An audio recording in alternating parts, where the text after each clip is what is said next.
gamers, today we have the ultimate and final guide in the how to play series. We've done 16 how to play French, English, Mongol, and so on like a pro, and now we're doing how to play 2 versus 2 like a pro. I think I'm gonna go for the more normal maps because again, most people that do play team games or one-on-ones, they end up playing just land maps, so we're gonna do that. And I'm gonna be queuing up with Corvinus. Of course, check him out as always. He also does coaching, so if you need any coaching, don't message me, message him. Now, if you did not watch how to play series that I've done for the civs, basically what I'm going to be doing is just talking through everything that like I'm thinking of and why I'm pushing certain ways, so hopefully it can help you and your teammate. And I'm going to talk about team comps quite a bit for the latter specifically, and I'm going to try to include as many civilizations as possible. So the reason I'm not on Discord with Corvinus is because I'm going to be talking a lot about like you want to move here, you want to move there, so I don't want to just like make him listen all that 24/7, and I want to fully focus. Okay, he said you can call me, I just want to talk. Yeah, because if we start talking, then I can't talk about the guide too, so it's just going to be very messy, right? But yeah, basically the idea is to show you guys as many civs as possible on hopefully as many different maps that we get, and just to show you how to mix and match civilizations, because I always get asked like which civs are good with which civs. Like the amount of compositions you can do civ wise is like, it's not infinite, but there's a lot of really good comps you can play.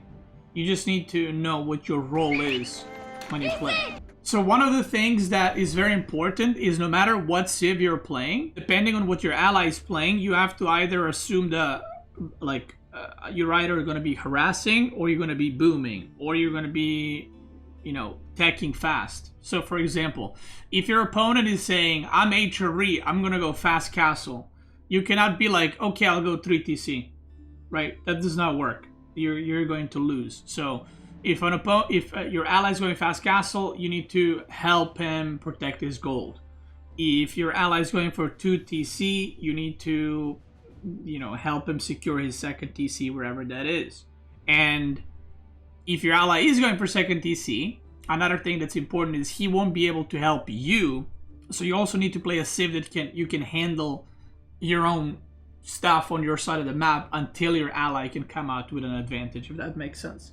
So there's a lot of that, and it is very important to understand that, because if you don't, you end up in a situation where one guy's like all-inning and the other guy's booming, and you're having a mismatch, or you're both booming and then you both just die because they, you know, all-inned you.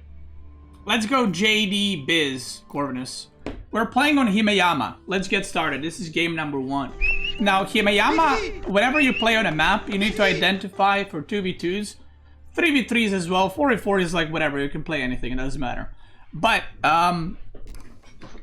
in 2v2s, whenever you play on a map, you need to identify where the food is for the map, what civs you're playing on the map, because of that. You can run out of food and you can die very quickly.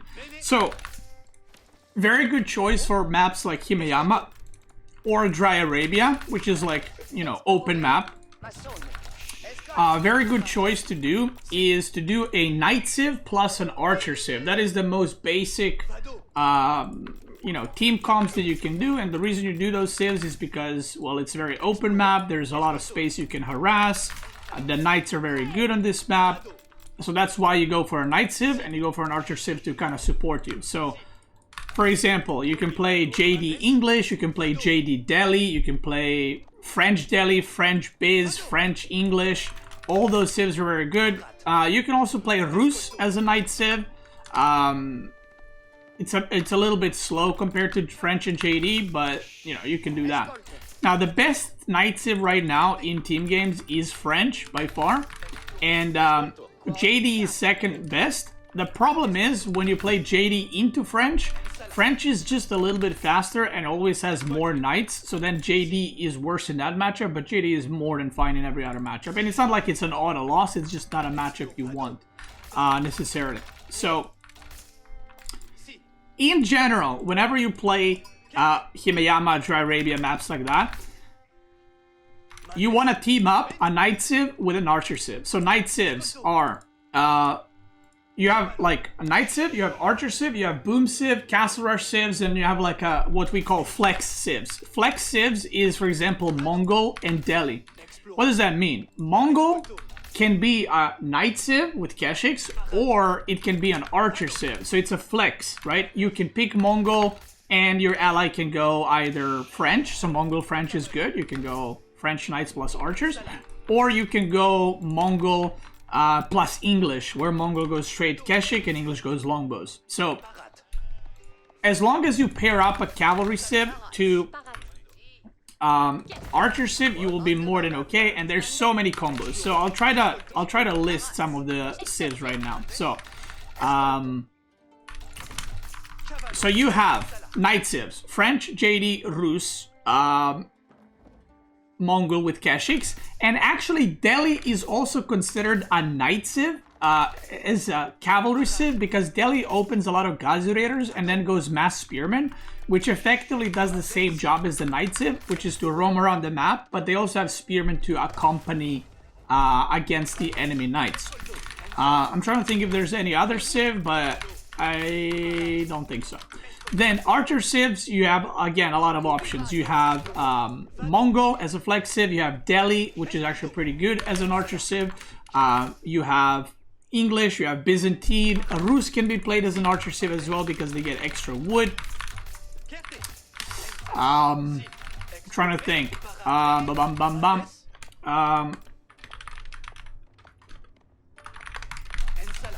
And that's about it. Now, the other civs that are more boomy, also Abbasid, that's a good point. Abbasid can be played on these maps. Abbasid is played with mass camel archers, and Abbasid and Ayyubid, sorry. Ayyubid can also be played as an archer civ, but you're not really going as an archer civ, you're more going as a mass camel archer or desert raiders, because you also debuff enemy cavalry. So it's very annoying for them to play against you because they always just do less damage. And if you're playing French Ayyubid against French English, well, basically the enemy knights will be debuffed with reduced damage done, which is going to be really, really good for your team. So, like I said, the amount of combos you can do is a lot, and we're gonna try to play a lot of games, but not repeat civs, just so I can show you guys that. I'm not gonna talk about build much. I'm just gonna talk about what we're doing and what's going on. So, Corvinus is gonna go for spearman and javelin thrower. What's it called? Combo. And the reason he's gonna do that is so that we can counter the English longbows, and obviously we have spearmen for their knights. Wait, I said longbow? Oh shit. No, go javelin, sorry. I meant javelin. Sorry, I'm trying to talk and play at the same time. So he's gonna counter the longbows with javelins, and then I am going to just mass knights, because that's your job. Now, whenever you play team games, unless you're playing like English or Byzantine, you don't want to make more than one unit type. So I don't want to make like spearman 2. I just want to make pure knight, okay? Because 2v2s or team games in general are all about cavalry and how well you can do with what's it called? How well you can harass and how big of a mass you have against your opponent. I'm gonna go for melee JD. Now, this matchup is not very great, like I said earlier, because I'm playing against French. But also, it's not very good because we're playing against English. So my JD is gonna be snipeable very, very easily. So that's something to be worried about. I'm gonna get some eco upgrades as well, because why not? English is going just one. I think it's just one TC longbows. I don't know what those two villagers are doing. But some matchups you can also go pro scouts.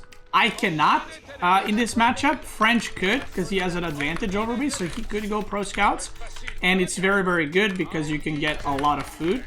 Now, another thing that can happen is one of the reasons why you're pairing like a knight civ with an archer civ is the archer civ can actually give you some sheep, because they don't need as many sheep because they can go super early farms. So that's another cool thing, and they're not going to need like deer on the map, so you can use all of that.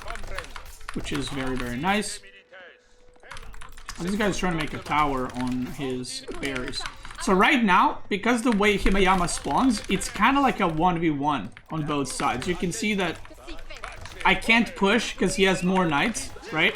So what I need to do is chill, and Corvinus needs to kind of try to secure his side, and eventually we're gonna gather and fight together. Sometimes Himayama spawns you closer to your opponent than to your ally, and sometimes it spawns you further away. So depending on that, like if French was here, I can actually join the fight there, but because French is here, thank you. Because French is here, if I go to Corvinus, French is gonna just run through my base and kill my villagers. So you have to be very careful when you do moves like that.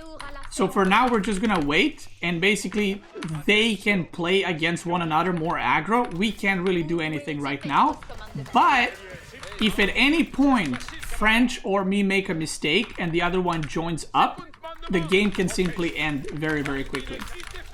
So for example, if I were to just rotate up and Teal doesn't see it, we can actually kill English's army completely, and then he's completely fucked, right? And then we have a big lead. I could try wall this. It's not a big wall. You don't want to start walling too early, because if you wall too early, then, well, that might be a lot of lost villagers, to say the least. Okay, I'm gonna protect my wall, and maybe I'll join Corvinus later on top.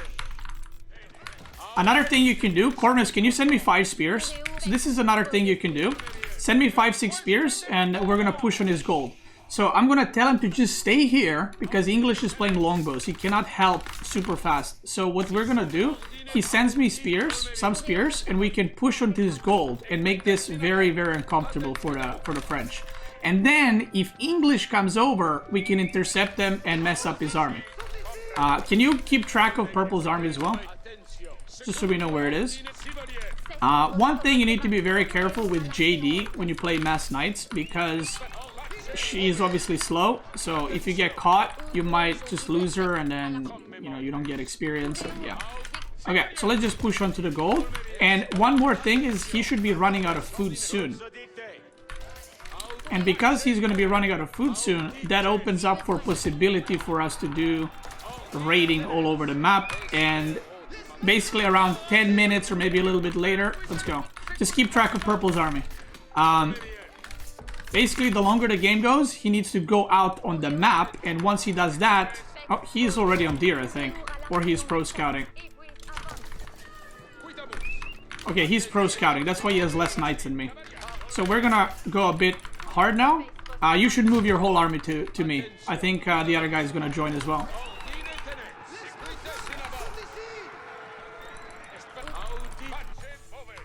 Okay.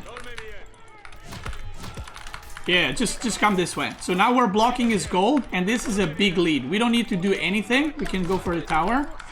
As long as we just stay here and block him from mining gold, I'm gonna have more knights, and the game is gonna be Jover. Now, he is pro scouting, so he has food, but if he... What's your spearman? He does have more food than me, and my food will be exposed, but if he doesn't have, you know, actual gold, then he's not gonna do a lot of... he's not gonna do a lot in this game. Okay. I'm on 3 stables right now. We're chilling. Let's go to the backside. Okay, longbows are here. Watch out. Can you make rams slowly? And I'm gonna rotate on the gold to see if it's there in the back. Never mind, he wants to fight. Let's do that. I want to get Chivalry to heal up my knights a bit. And you want to keep JD in the range so that I'm getting XP, but I don't want her to be too exposed because I don't want to lose. Wait, does he not have pro scouts? I'm confused. Oh no, okay, never mind. I thought I saw 5 deer. He does not have pro scouts. I'm just blind. And now because we have a very good pressure on the map,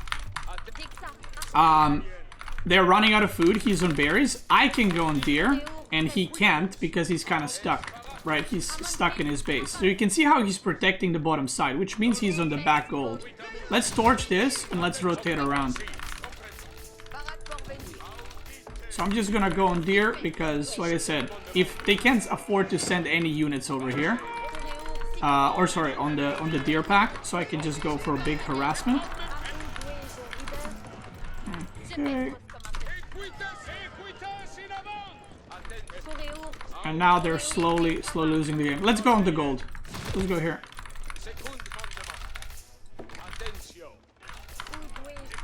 Okay. He's overextending. I don't have blacksmith yet.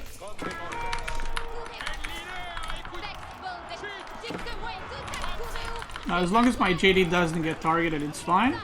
I can also use a little heal right here, and I think we can just go for it. Run through, go for the gold, and that's game over.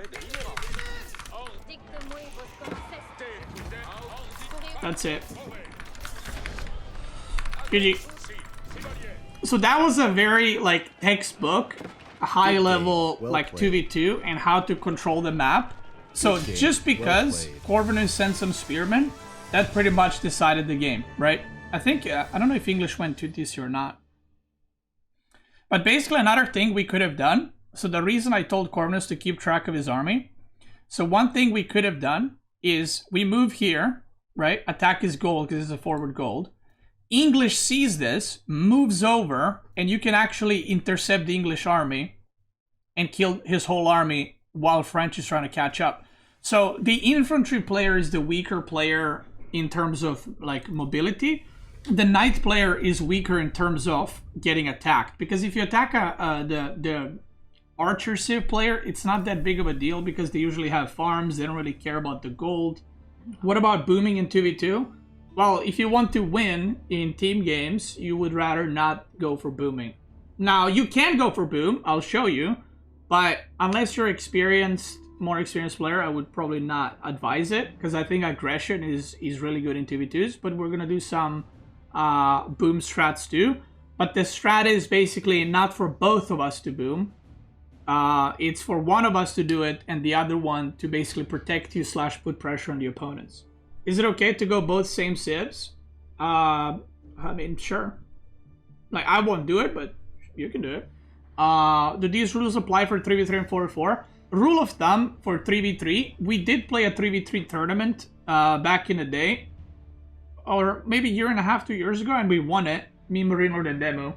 There's two ways to play it. You either play 2 knight civs plus an archer civ on open maps, and your whole goal in 3v3 would be to just the 2 knight guys raid the shit out of them, and then eventually you just do a push with the guy having a lot of archer units like longbows or, you know, just archers from whatever civ.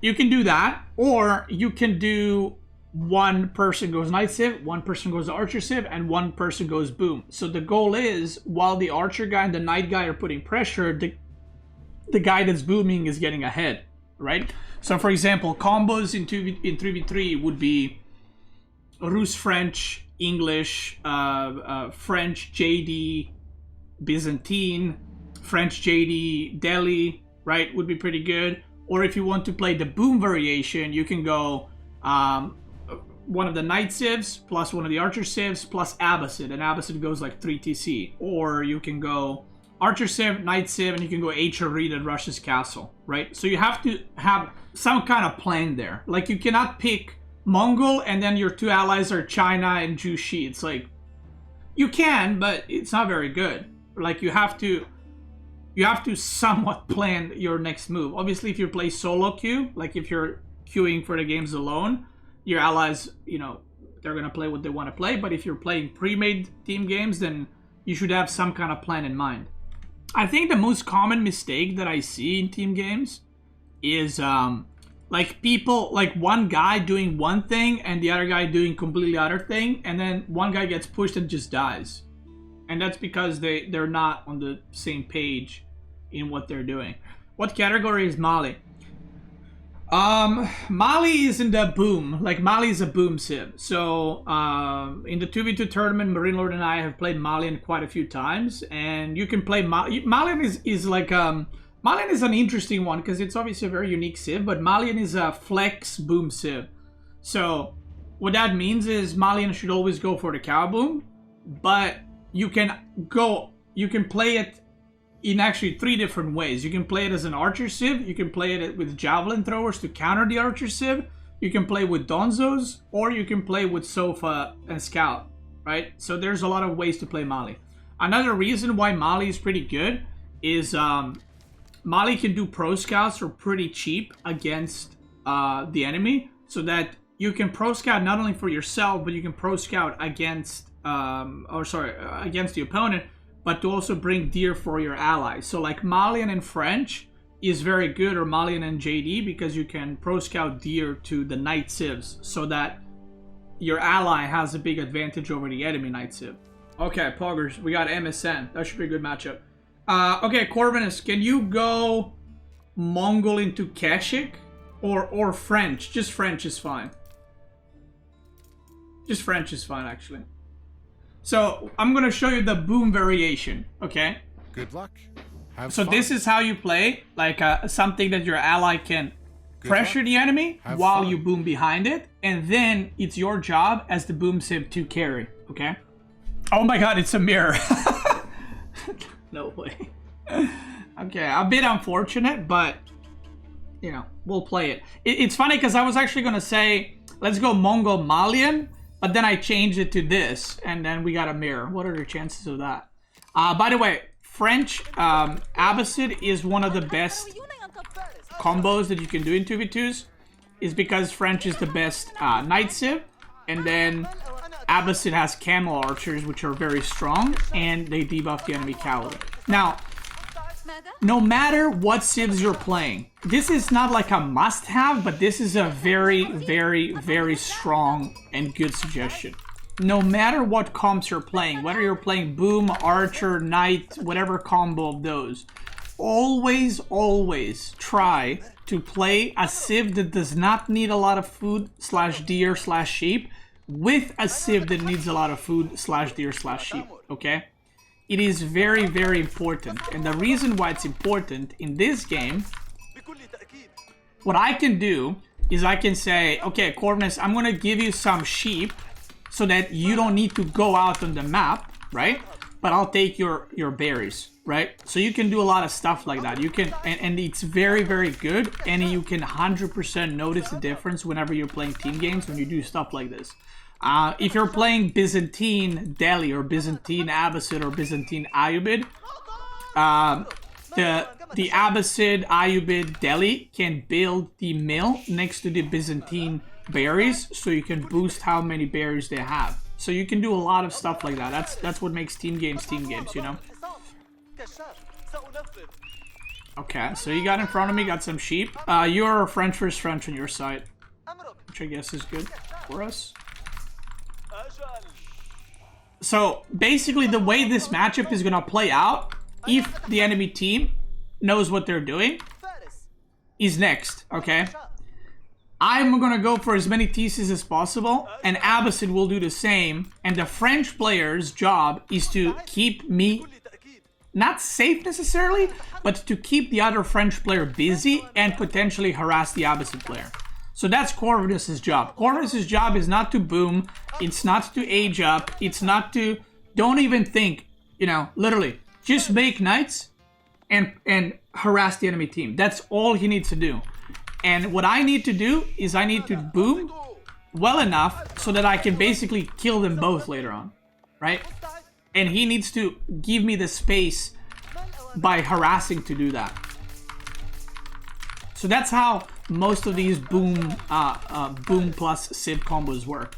Another thing that you can play, by the way, is you can play an archer civ and a boom civ. I would say it's probably a bit harder, but you can play like English plus Abbasid, where English defends the Abbasid. But that would be possible on this map, right? Because we're pretty close to each other. But you can't really do that on a map like Himeyama, because you're super far away from each other. So, opinion on OTD Fast Castle Burgrave. Kick W. Stop trying to make me laugh.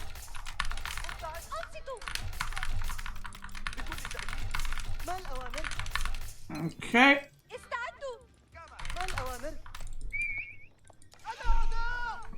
So let's see. I mean, Abbasid is most likely doing the same thing as I am. And French is most likely doing the same thing that Corvinus is, so yeah. One of the best ways to improve in mirror matchups, by the way, is if you lose a mirror matchup, just do the same thing that your opponent just did and beat you. It's so easy to improve in mirror matches, it's crazy. Look at that. It's sort of the same.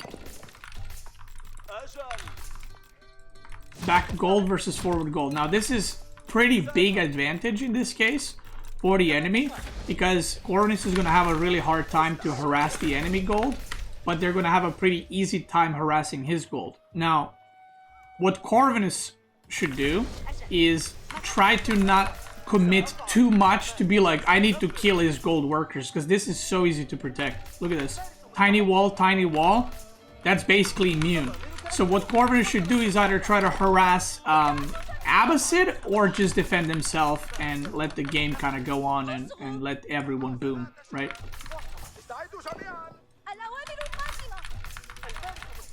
But yeah, he's gonna have a very hard time. Now, if you're yellow, then 100% you just beeline for Corvinus and try to kill his stuff.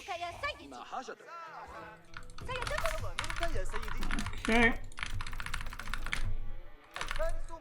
I got the fresh foodstuffs, I got the eco wing, and I'm just gonna go for multiple town centers. Now, preferably I want to go one more town center than the opponent's Abbasid, but we'll see.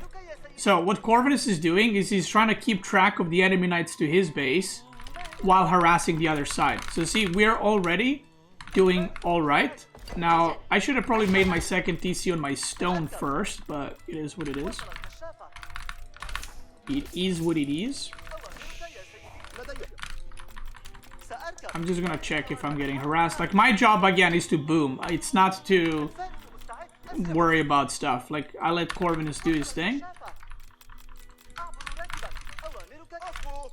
And yeah, I got second TC, so my wood line is safe. And basically you want to make TCs so that I don't need to make units to defend or anything like that.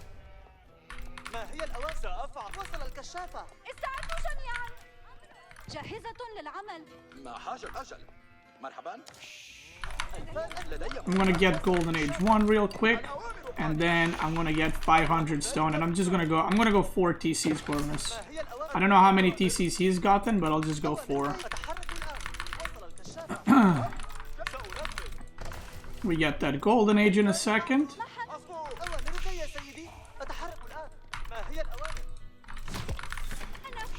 Okay, so see, he's keeping himself safe with the with his own scout and knight to make sure to know where the opponent is, and at the same time he's harassing the other side. So that's good stuff. There's a tower on the gold, which is good because Corvinus skipped his, which is, you know, it can be risky, but also if you don't build a tower, you can get ahead that way. And now we're just gonna go more and more TCs, and I'm gonna start securing my base a little bit, because I don't want to start bleeding workers to knights, right? And for TC I can make it on my gold, so that sorry for pinging, by the way. I can make it on my gold so that I can skip. Yeah, I'm not trying to get here, because usually I was told Corvinus will communicate with pings, and I'm like pinging to show you guys what I'm trying to do, and he might be like getting distracted by it or something. I don't know. I'm gonna go check how many TCs he's on. But this is, so far, I don't know how well Corvinus traded, because I haven't been paying crazy amount of attention to that, but on my side it's pretty good. 0 deaths, okay, poggers. He's got chivalry, he's making more knights. Actually, I'm just gonna send it right here. I'm fully walled almost, so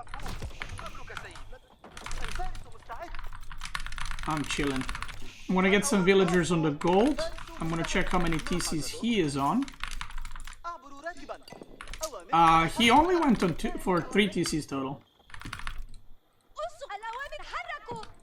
I'm just gonna full wall so that Corvinus doesn't need to defend me. He doesn't need to worry about me getting dented in. I'm gonna go mass camel archers, Corvinus, just so you know.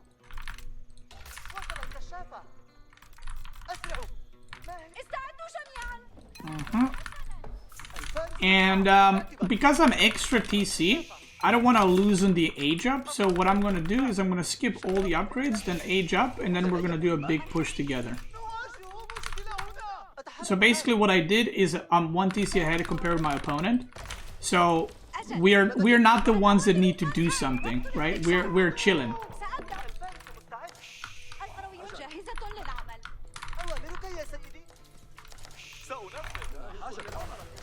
Come bring your scout. I can give you some sheep since you ran out. I forgot to give you sheep, sorry. My bad. I'm bringing them over, but they're very slow.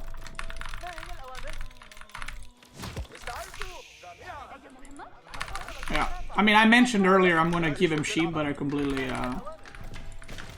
forgot. So that's on me. That's on me. It's my fault.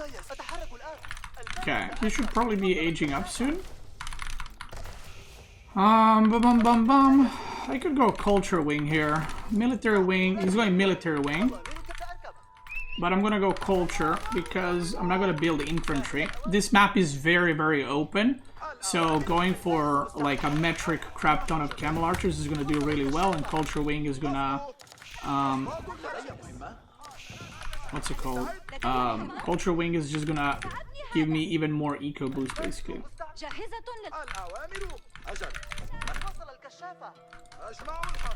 Okay, now we're gonna get some upgrades. Now, I don't want to wait for, what's it called? I don't want to wait for my culture wing to finish to get this to get upgrades. That's way too greedy, and I've already been greedy. So I ain't gonna do that.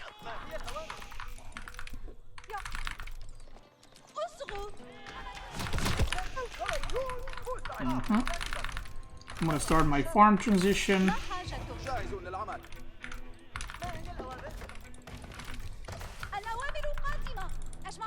And because we got our farm transition started,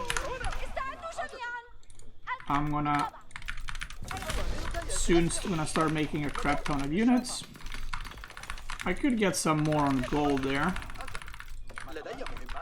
And yeah, my eco, we are ahead. Corvinus, I think, lost a worker or two, but it's completely okay. I need to see what...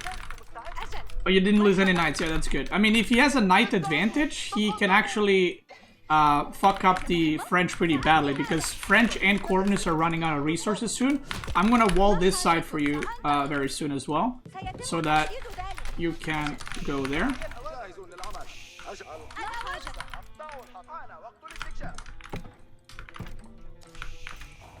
Okay, Corvinus, you see my side?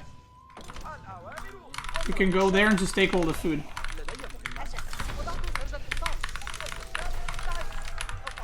Okay.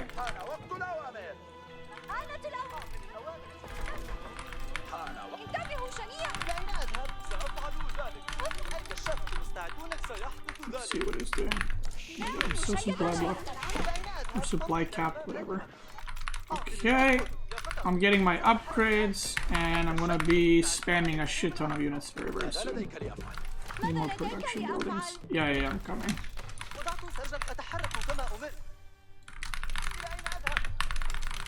I'm also gonna start taking relics. Okay, let's get the rest of the upgrades now that I have my thing completed. To get that too. Just try to play defensive near your base, and I'm rallying stuff, and I'm on the way. Okay. Let's get some mosques. So again, we are pretty far ahead because I had extra TC the whole game compared to our opponents. Yeah, you can go for this, by the way. There's some units here.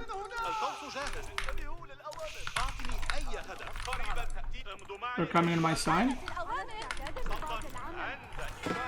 That's a lot of archers.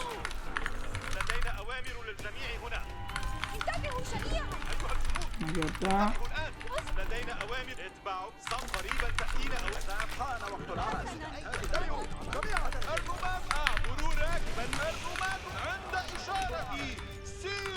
Okay.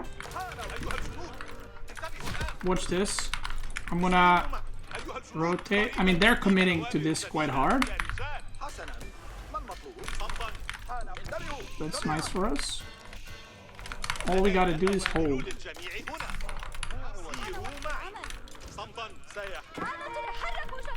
Fairly simple task. Making rams, okay.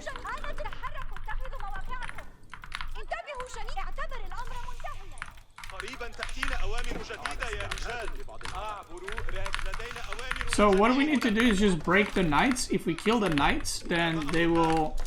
The archers are gonna get hopefully slaughtered as well. Make a siege workshop. It does not have a lot of knights.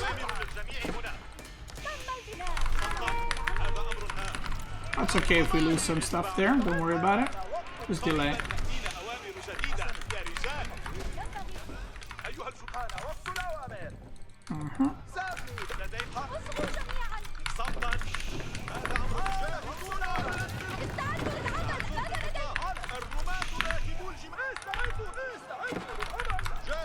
I got a mango now out soon.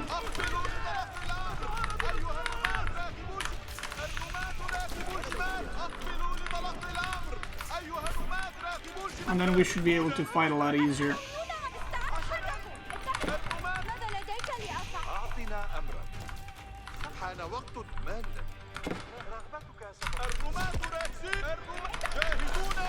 Okay, mango's up.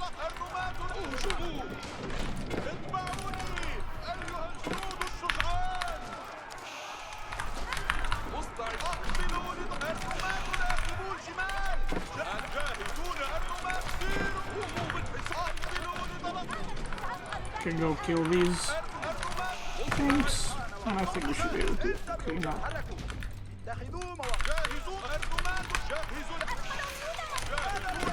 And once we clean up, the game is over because they're completely all in. Now the advantage of them going for this kind of push is obviously infantry is stronger in this case than my camels, right? The disadvantage is now we have all the mobility in the world, so we can do a lot more on the map.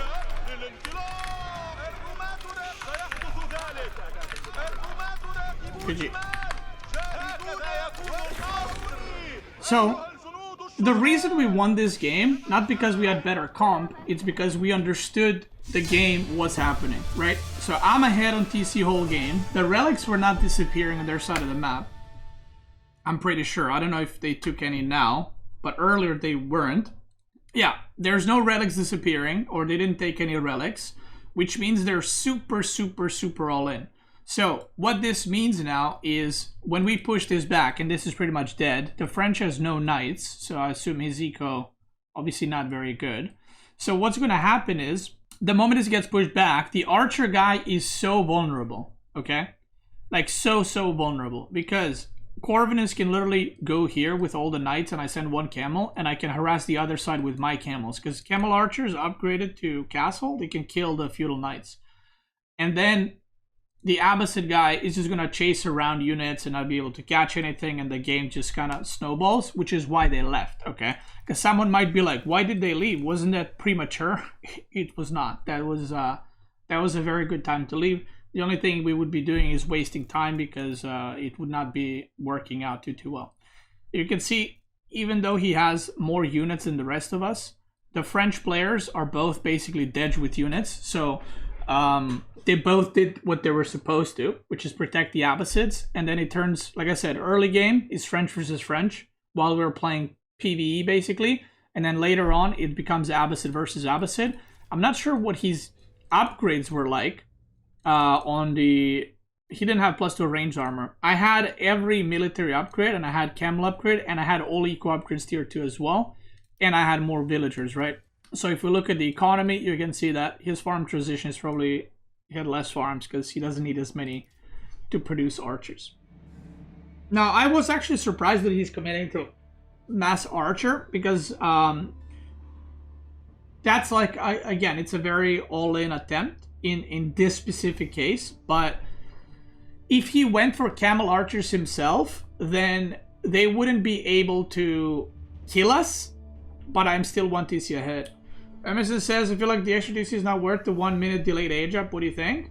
I mean, it just like, the thing is, in 1 minute, you can't really kill us, right? But I will have a lot more units in 4 minutes from then on. So that's the difference. It's like,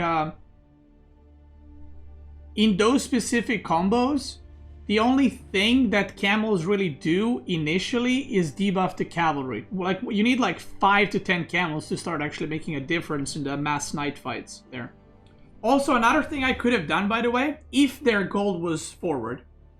If their gold was forward, what I would have done is I would have actually opened up with an archer range after my first or second TC and just made 1 camel archer to push with Corvinus, so I debuff the enemy knights and Corvinus can just YOLO into them and force fights.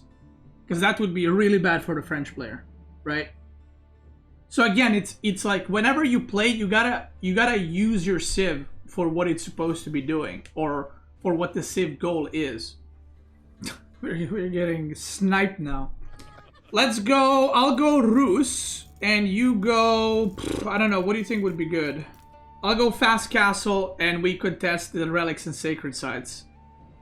You know, he's gonna do the the Fast Castle rush.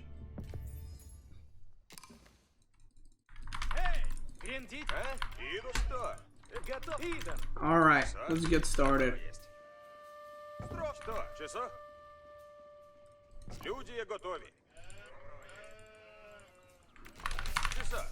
Okay, so what I'm gonna do is I'm gonna do a Fast Castle with the double hunting cabin opener. Maybe you do some like, I don't know, maybe you also Fast Castle, I'm not sure. Byzantine is gonna be annoying. I'm trying to think. You could potentially go Sipahi Spearman or something. I'm not actually sure. Their combo is kind of annoying to deal with.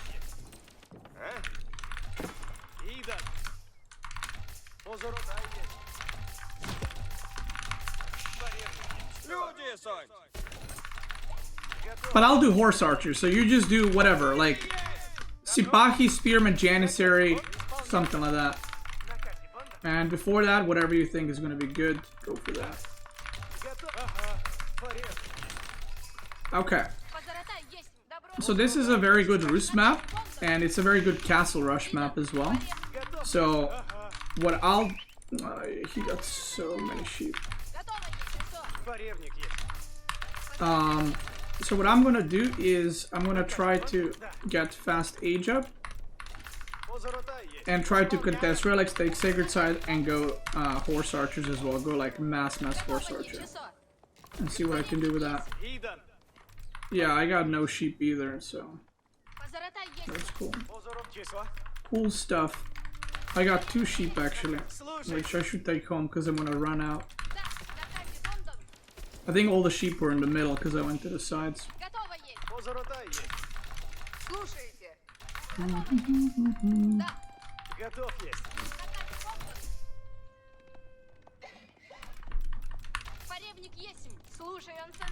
Okay. Yeah, this is already really bad. I'm like out of sheep. I might have to do pro scouts. Not might, I'm probably gonna have to do it.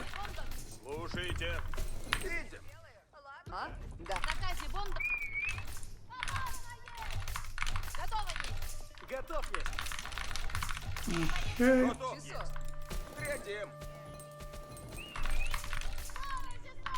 Okay, so if I had enough sheep, I could just rush castle and that's it. But because I'm gonna be struggling on food quite a bit, I'm gonna try to get pro scouts and get some food that way instead, which is hopefully gonna be pretty good. So let's see.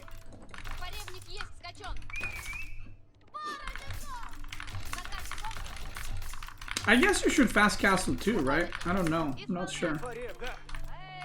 Cataphracts are really annoying to go up against.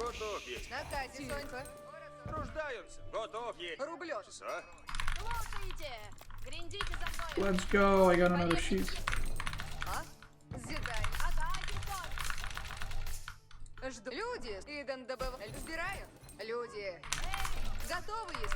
Okay. We're gonna go back.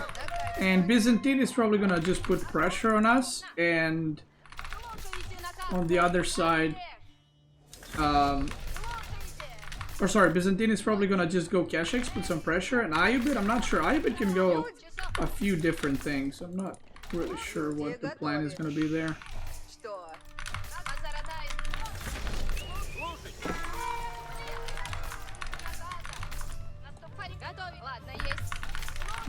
Okay.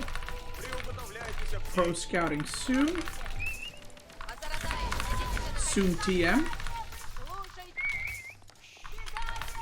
And I'm gonna go scout Ayubid because I want to see what he is doing. So I know how much we gotta prepare. Okay, pro scout started.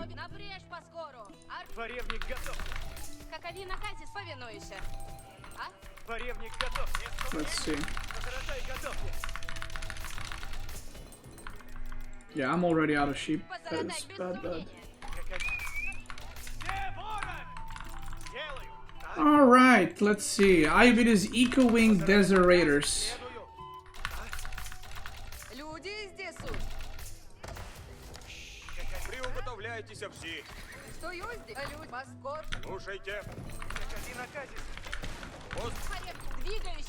Okay.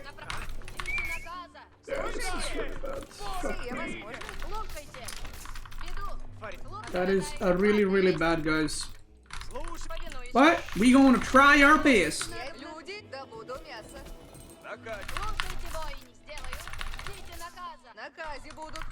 Let me go get some stone so I can upgrade. I'm supposed to start aging up at like 637. And I don't have food.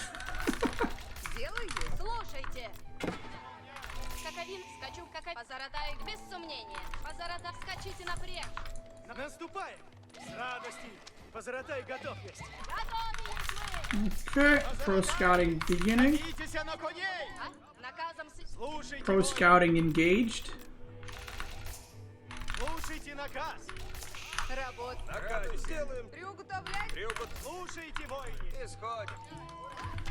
Let's get arrow slit upgrade. I was like, might as well, right? Now I'm gathering a lot of gold. Because I have no food, so I might as well just gather gold and I can buy food after with that gold.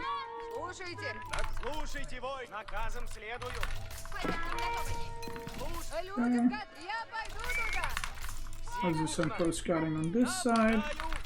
And now we're just like playing this mini game where I'm trying to catch as much food as possible without getting noticed. I'm just stealing the food all over the map. I think I should be able to get quite a few things as well, which is nice.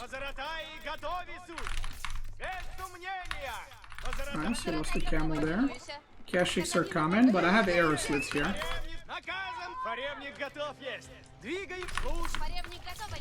Okay, they're both on me, so you should be able to get your fast castle pretty safely, I guess.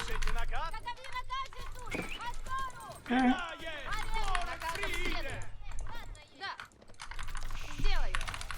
Yeah, I think so. And just harass with Sipahi if you can, and just spearmen, maybe some janissaries later. Stuff like that. Should be good. Okay.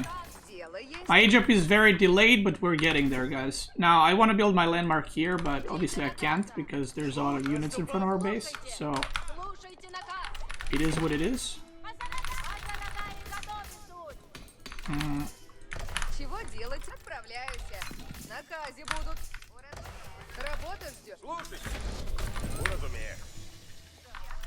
Okay, that's not gonna work.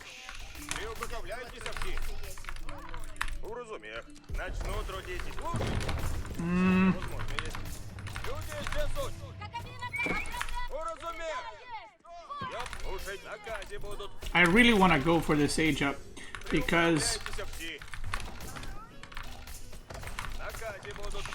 it's a lot of resources that I'm getting from that landmark, you know. So it's very, very good to go at that landmark. So I'm just gonna risk it a little bit. Risk it for the biscuit, but the biscuit in this case I think is very much worth it. I made some archers so I can deflect him here if he's being annoying. He is.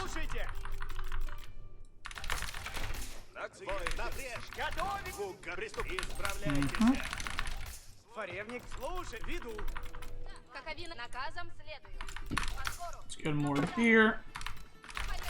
And I got 2 deer packs, which is a lot of food, so I'm very happy with that.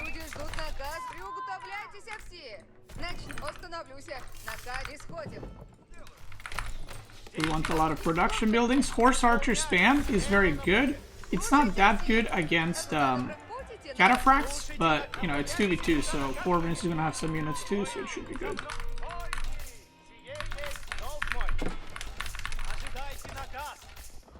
Now what I want to do is I want to get a lot of wood right now. A lot of wood. Are you doing alright or are you dead? I'm gonna... You're fine? Okay. I'm steering a little bit. I'll bring stuff as soon as I can, okay?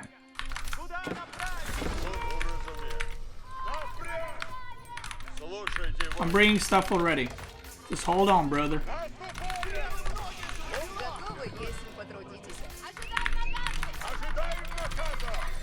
Okay.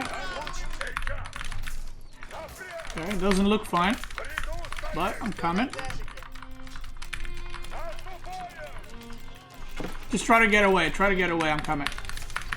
So he's getting put under a lot of pressure right now. A lot of pressure. So if I manage to help him and he doesn't take crazy amount of damage, it's still gonna be pretty good for us. Because they're also losing a lot of units, right? My unit count is increasing. Corvinus unit count is you know, there. Natural. But I'm getting a lot of units now, and I'm gonna start getting relics. I'm gonna clean up behind your base.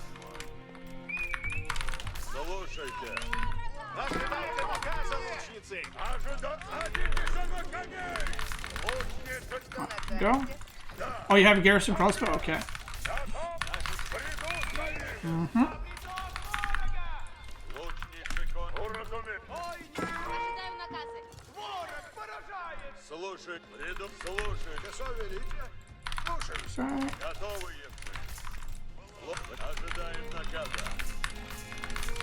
Okay, I'm gonna go soon and bully my guy.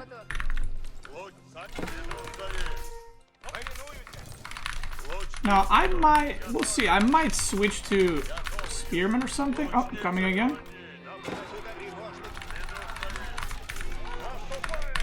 Coming to you.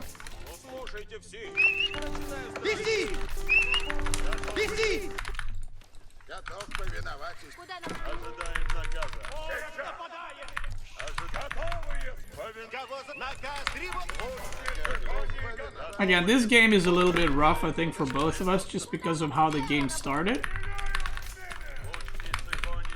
With the sheep situation and all that.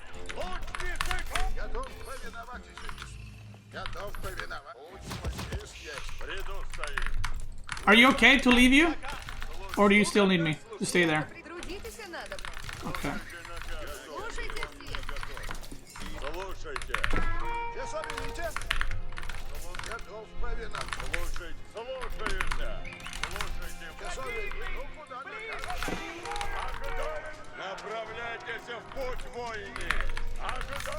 Okay.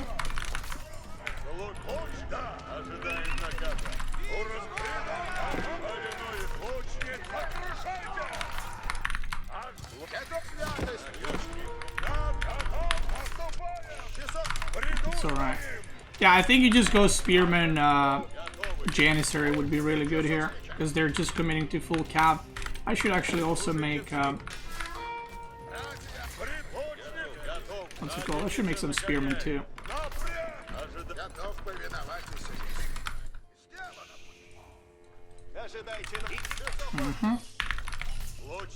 So now they're committing pretty heavily into this whole like massing of just cavalry of one unit. So as long as we don't end up dying right now, the value of their army is gonna fall off. But obviously we're more open to harassment and stuff, right? Okay, very nice.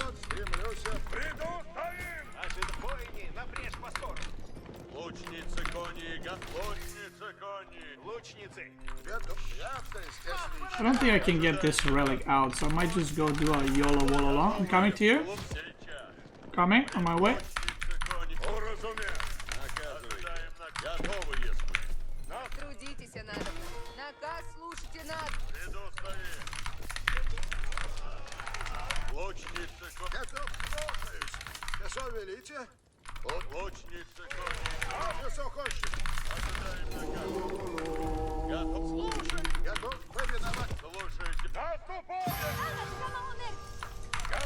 I just killed like 10 workers quickly.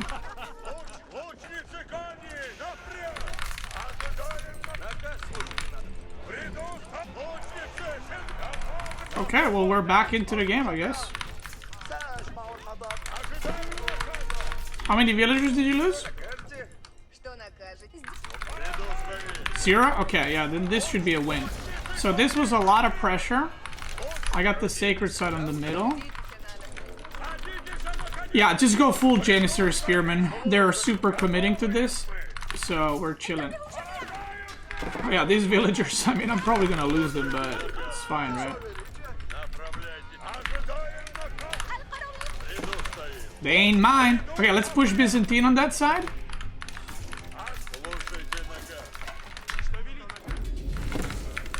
And I can actually stop making horses because obviously there's camels. So I'm just going to transition to Spearman Crossbow. He's going to go heavy on that too.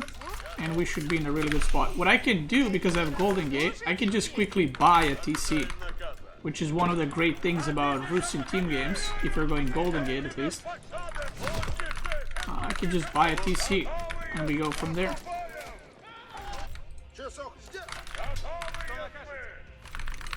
Okay, pretty good stuff.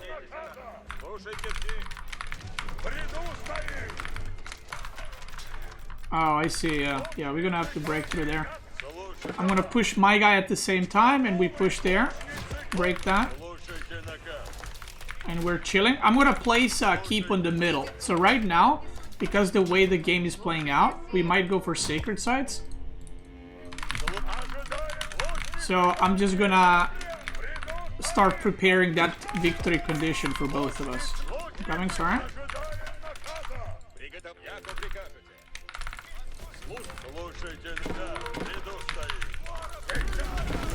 Okay.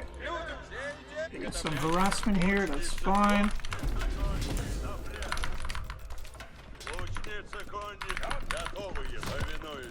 Damn, that spawn is wild, huh?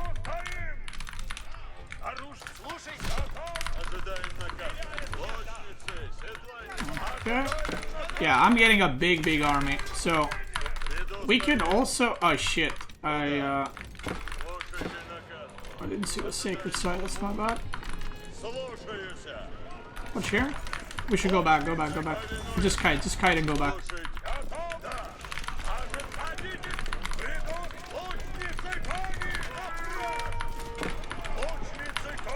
Okay.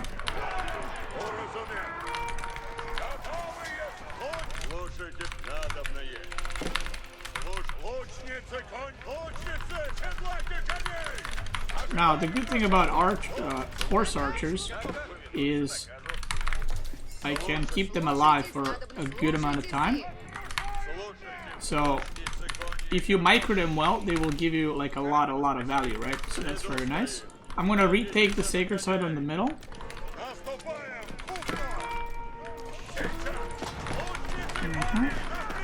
He's got a lot of Janissaries. There's gonna be plenty to defend that. We retake the middle. And now because they have cavalry, what we want to do is get them away from our base, right? We want to say, let's not fight around our bases, let's fight around middle.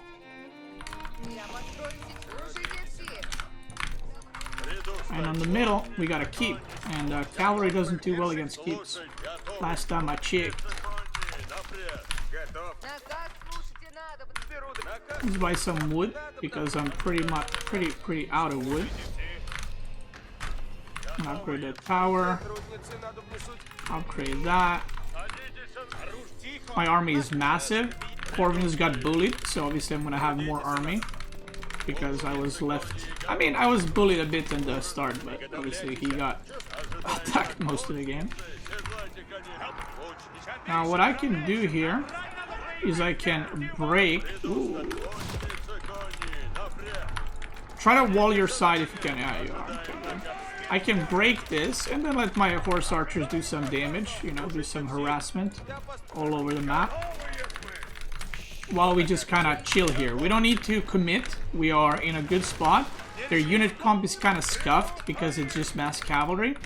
So as long as we don't take any like severe damage, I think we should be more than fine. I'm 2 TC. Maybe you can go 2 TC Corvus as well. You're fine, right? Yeah, you got a chance. You're chilling. Yeah, this spawn is disgusting, by the way. You're right. I can't fucking move around anywhere.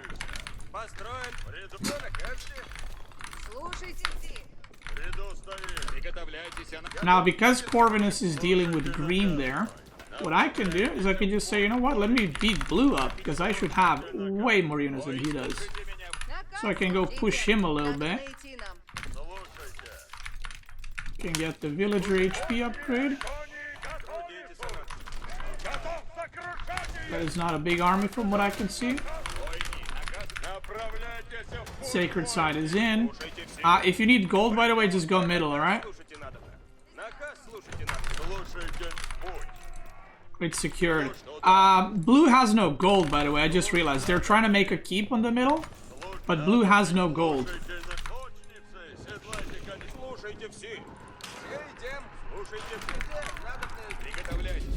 They're trying to break the middle. I'm just gonna cancel it ASAP.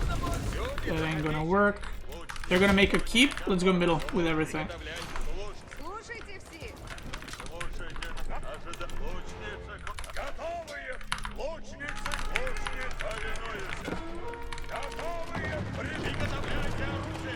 And now, yeah, mass cavalry. Good luck with that one. Now he's transitioning to archers. So I'm instantly gonna cancel my units and go man-at-arms just so I can tank the archers with man-at-arms. It's gonna be very awkward for him to fight with that. I'm gonna go siege as well, Corvinus. You don't have to worry about it. The reason I'm gonna go siege is obviously they're transitioning to archers, so what better way to deal with mass archers while you're having a keep than some mangoes. So I'm gonna go push this side, you just hold the middle. And we chillin'.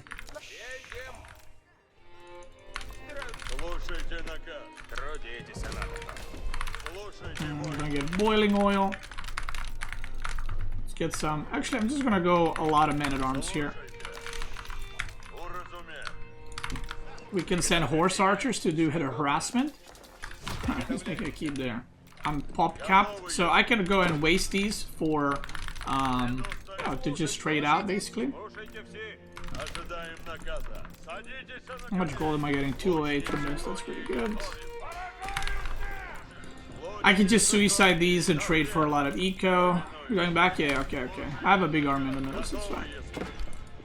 Ayubit is on multiple TCs, but I don't think they care much.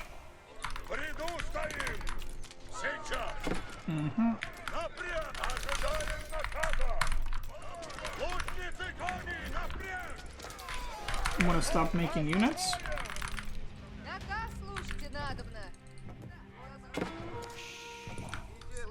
As in, they're trading, but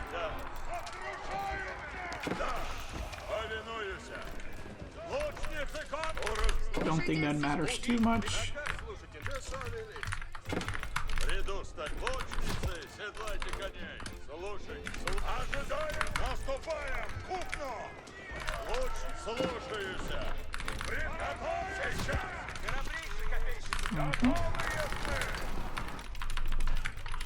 I'm killing the trade as well in the back.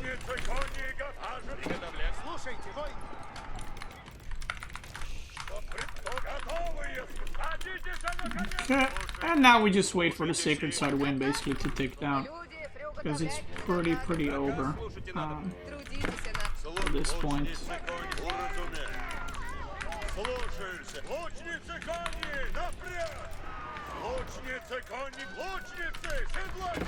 Like, this is just buying time basically that they don't really have. So yeah.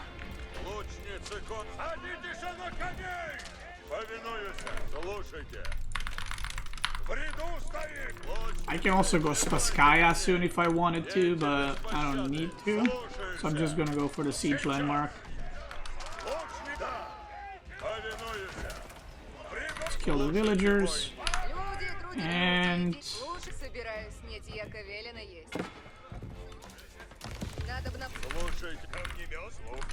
high arm rate, boom. And that's it. We just wait right here. We just wait right there, brother. I don't know why I'm building farms. I don't need farms. Okay, you see the keep? Let's go for that.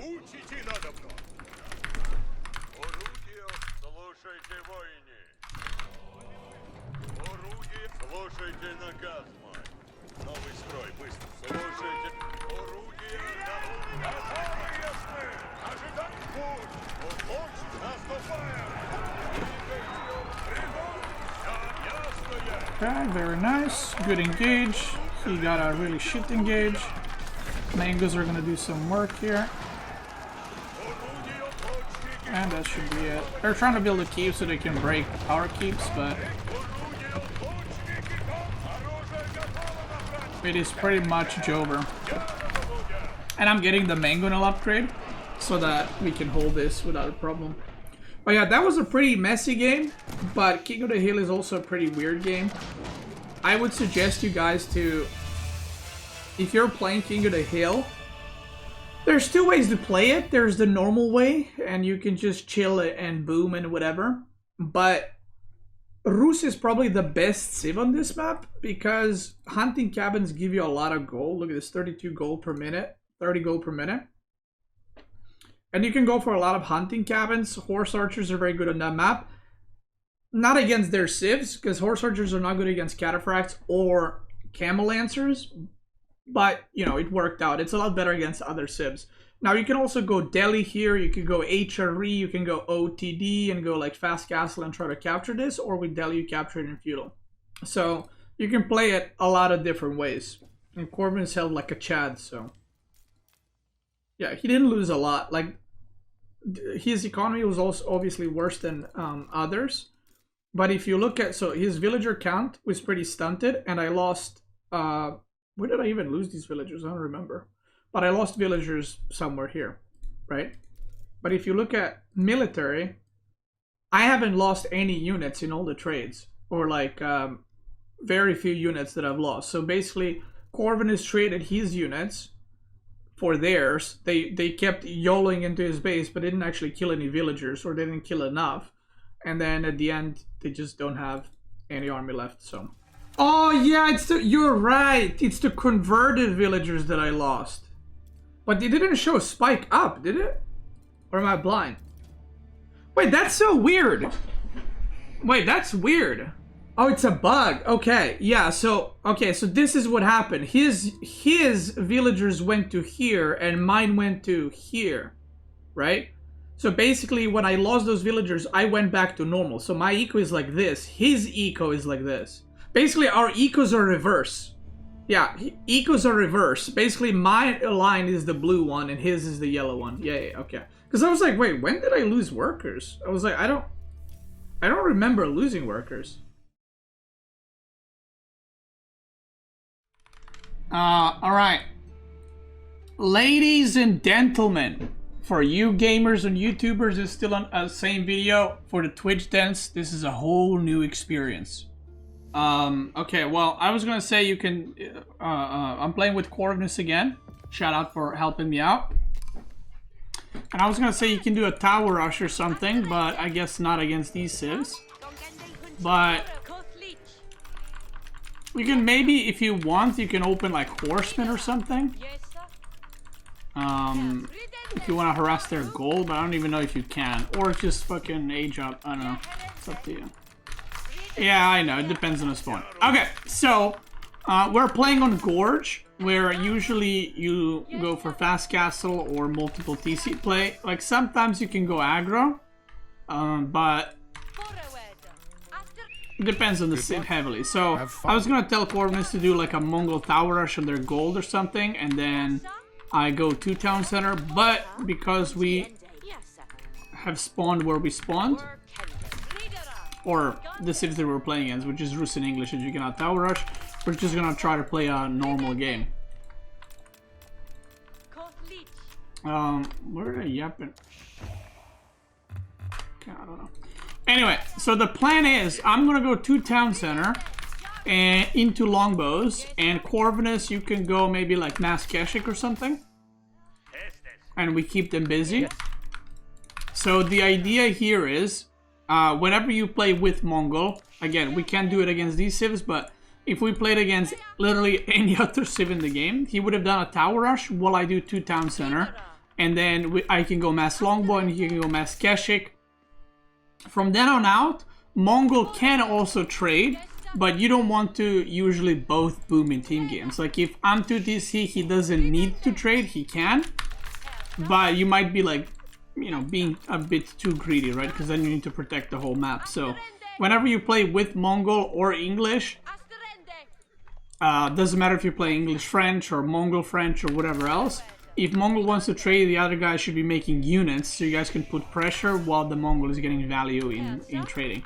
So because I'm going to TC here, again, he doesn't need to do it, but if they are also going to town center, let's say English is going to TC, then he can go trade because we're both to TC, and then if Corvinus goes to trade as well, it kind of evens out the boom game, or not evens out, it makes it a bit better for us. Okay, I'm just gonna go for regular to town center build.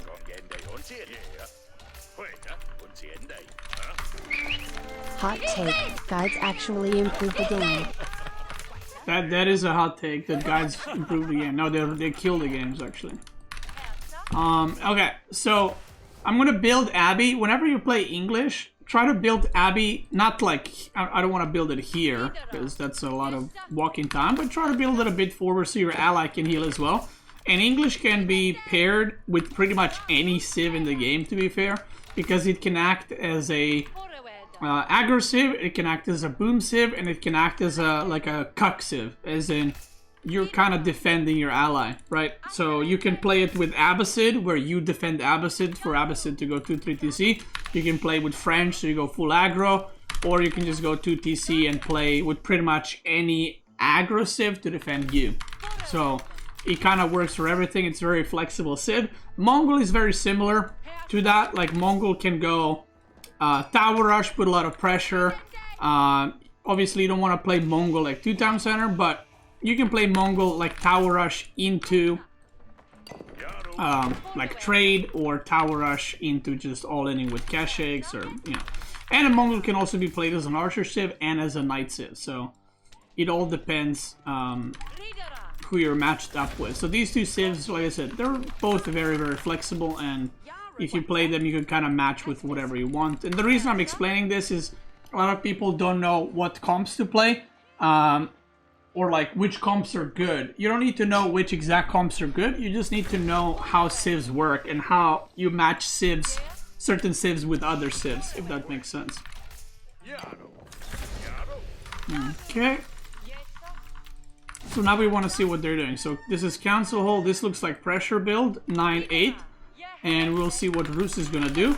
So this is looking like Corvinus has to just mass units and not go for trade, because this looks like an all-in from them. I'm assuming Rus is gonna go maybe pro scout or just straight up knights. So this is something we need to keep track of. Longbows are coming. Yeah, this is all-in from them. So what I'm gonna do is I'm just gonna secure my wood line, and I'm gonna produce longbows pretty much immediately. I want to make TC here, the reason for that is, I just want to, like, instead of making it here, I can make it here so I can defend bigger part of the woodland, right? And that's it. So now Corvinus is going to be alone for a bit, and that's because I need a little bit of time for my second town center to kick in. So he's going to be on his own, and this is kind of the goal of the support player, right? He needs to defend, not necessarily me, I'll be fine. He needs to defend himself from the enemy. But obviously he can use Abby to heal himself, which is very, very nice. So I'm scouting to see what Rus is doing. Rus might be going fast castle as well. I'm gonna get some gold so I can start my upgrades. Only 3 on wood. This might be... Is this fast castle? This might be fast castle. I don't know if he has any stables or not. I'm gonna push the front with the king, and you can go in the back on the deer.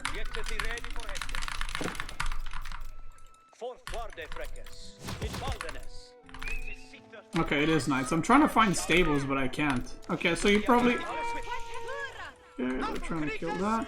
I'm gonna trade a little bit with the king. Just hit a couple of times and then go back. Okay, cool stuff. And now we can start making longbows. So English player has more longbows right now, but the longer the game goes, my economy will take over and I'm gonna have more longbows than he will, right? So that's kind of the idea, and that's why if Corvinus goes trade, it's not like we're gonna auto lose, but we might lose because it's just way too greedy. I'll try to kill the scout. Okay, good damage. Good stuff. Gonna make lumber camp. There we go back. Yeah, Corvinus' stone might go down, but he can always take this one. Like, it's not the biggest, it's not the end of the world.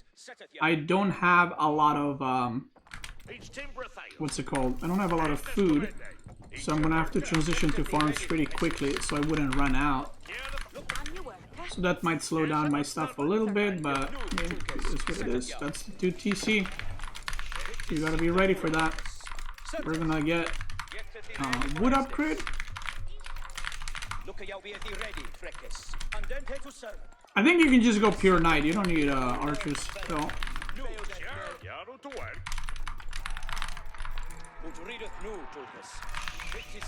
Okay, let's get the next upgrade. I'm slowly producing longbows. It's gonna take a little bit for me to get going, but they are super all in. I think actually English did not. I don't know if he got eco upgrades or not, but that's a lot of longbows, which kind of makes me believe he did not. So I can just fight here a little bit. Oh, the counter. Okay, okay, that's good. Oh yeah, I forgot that works. So the counter from Mongols works for ally range units. Forgot about that. It's a good point. That's why Corvinus is a gamer and I'm not. So this counter is going to increase the longbow range to 7.5 tiles right now. So a lot of knights are on my base. You can try intercept reinforcements maybe, or because we're going to give up that ooh for sure. Just make it on the top. I can actually skip wheelbarrow here, not play it too greedy, and just go for military upgrades first. And if you have the APMs and stuff, you can also poke a little bit. So I can start poking these knights, not to try to fight and kill them, but just to get some value out of that. And my worker count is now slowly going to start overtaking my opponents, which is going to be pretty nice. I'm going to build a tower for attack speed. I'm going to get steel arrow upgrade as well. I'm going to build a farm here and there. Some reinforcements. Okay. They halted their push. So now, as long as we are not taking terrible fights, like we're winning, because I'm going to have more and more units. I'm going to start shooting at that. I'm getting +1 ranged attack.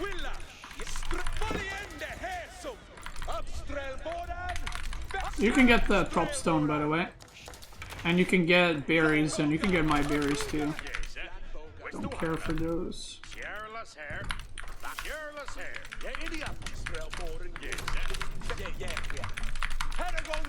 Okay. So now we're just chilling. Eventually they're going to make enough rams and go for a big push. So we should be ready for that.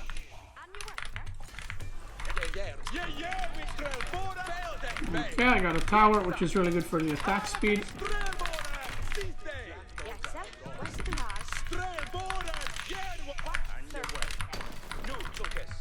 Okay. So whenever you're in this kind of 2TC situation, like we're not rushing to end the game or something. We can just chill right here.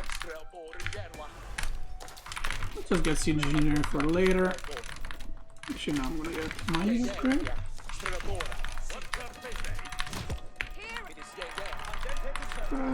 Oh, I don't have wheelbarrow yet. Forgot about that. Now, if they take these fights like this, that ain't gonna end too well. Okay, so now the way you defend this is Corvinus needs to charge into the rams and kill them while I defend longbows to make sure longbows don't kill him. I can also poke this as well.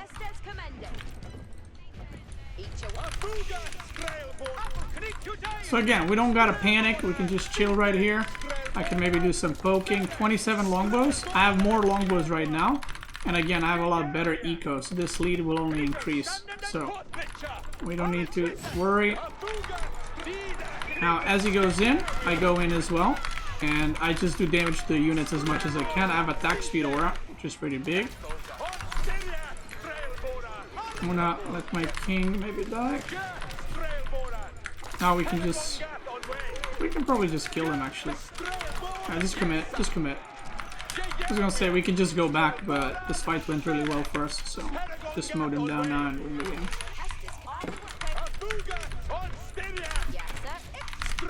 And that's pretty much it, that's the whole game.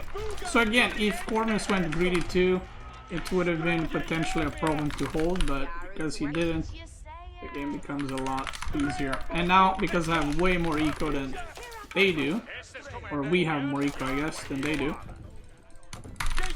it is pretty much impossible to lose from this point unless you, like, I don't know, run into their units and just not attack. But I have basically so much eco that if Corvinus goes AFK, I can probably just beat them now alone. Because, yeah, the eco is really good and I already have farms. Okay, he's getting harassed in the base. I'm getting siege engineering and we can go then. Getting more farms. And yeah, we can just bust through his production here. We don't. He's being annoyed in my base too. Yeah, I'm gonna rally some units there.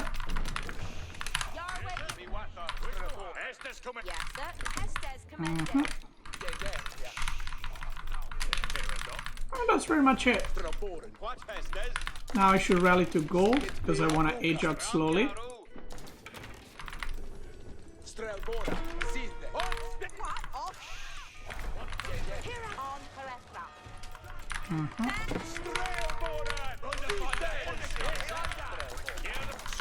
He's gonna lose all his knights, which he doesn't have a lot of, and killing 2 villagers for 3 knights at this point is not worth it.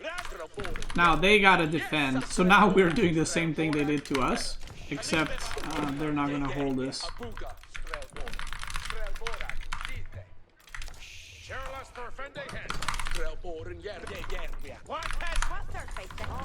Okay.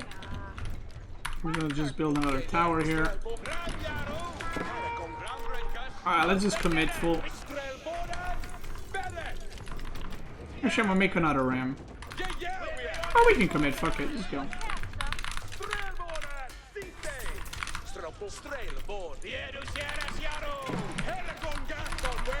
So now, same concept as earlier, except they're getting their knights farmed quite badly. I have attack speed aura on me.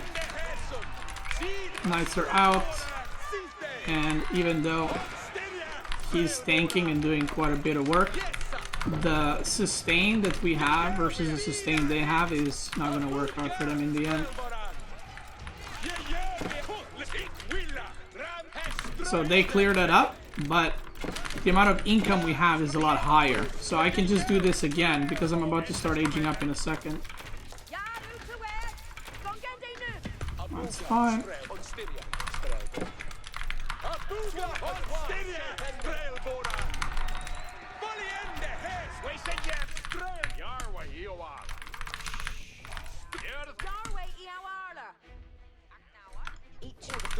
I can just go white tower in my base to not risk getting like massive run by and losing everything or something. And here we just keep pushing.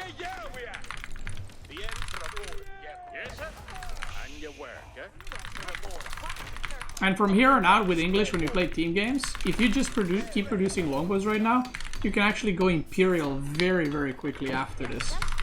So, even though you're fully producing units, because I have 33 workers on wood. So again, I'm going to send it again. And we don't have to commit fully, but we're going to force them to fight. The reason you want to force them to fight is because if we don't force them to fight, they can just age up now, and then the game becomes a bit more even. But if you force them to fight while I'm aging up, then I will age up and they're behind on tech, even though they have same or similar amount of units. Okay. You can go back a bit if you want.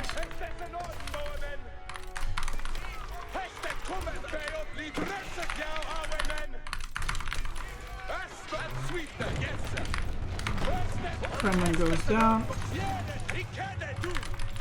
And yeah, we just keep making shit. Go in here because he's kind of stuck a little bit.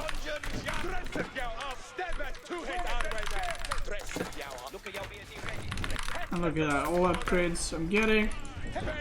Now, at this point, what's good is for Corvinus to stop making units and go age up. Because I will have very, very, very strong longbows soon. And I can keep them busy for him to age up. He can also, because we're fine, he can also transition to traders now. He can age up and get all the relics. My economy is already good, so I don't need to greed out more, basically, is the idea. Now when the longbow's complete,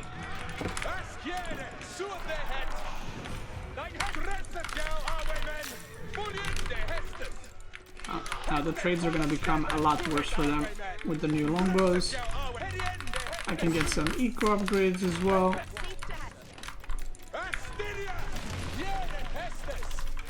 And if you look, we're farming them. Now, this might look close and you might be like, oh my god, how are they holding? They're very, very stuck in feudal right now. They're super step stuck in feudal. That's Rus. He aged up with 0 knights. So, congrats on the age up. Just lacking a couple of units.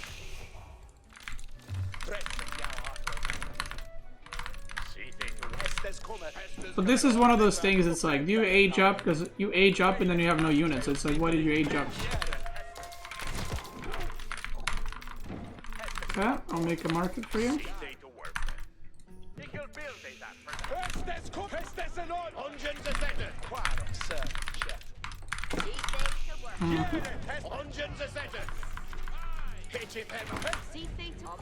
So they might be trying to age up now because I can't see English. Usually he's a bit more defensive. I have +2 range armor. Yeah, there it is. I'm gonna try to force some kind of fight here.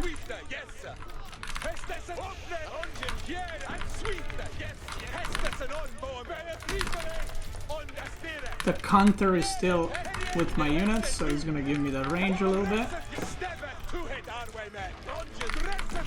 Now I don't want to go too far out because I don't have much here.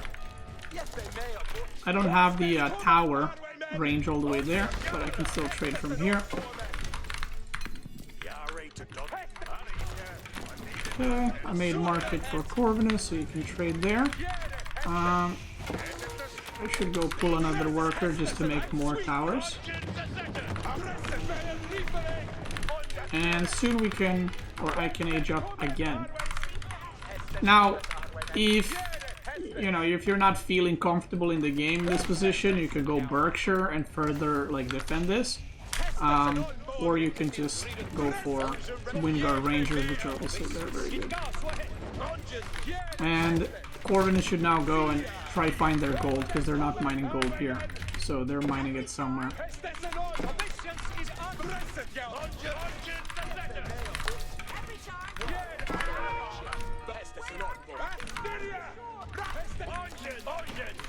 We don't know where, but it is somewhere.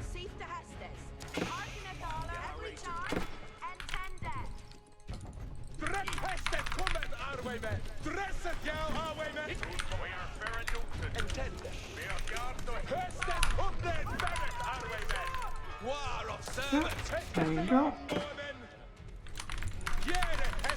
And in a moment here,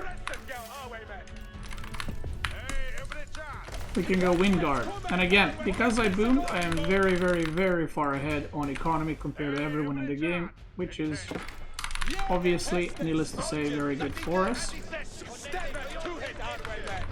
The Gunther is still there, giving me a buff. Okay, Corvinus went wild without gold. He cooking. Oh yeah, we got Kurultai here, which is obviously very good. Like, Mongol is a very good team game civ because you get Kurultai that you can buff your allies' units and you can heal them. Or actually, does Kurultai heal allies? I'm not sure. But I have King for that anyway. Then he has Khan Arrow. He has Gunther, which gives me extra range. Now my longbows have 7.75 range, which is really good. And they're waiting, right? They're waiting for something. But now I'm aged up, so it's about to get a lot worse for them. At this point, they should have left, but they can stay. I don't mind. Yeah. And the first thing I want to do, I have 96 longbows right now. The first thing I want to do is get all the upgrades for the longbows, of course. And I can actually run back here because he's trying to engage, but I don't really need to. I can just fight. I have Kurultai, I have Gunther, I have Khan Arrow. Look at that attack speed.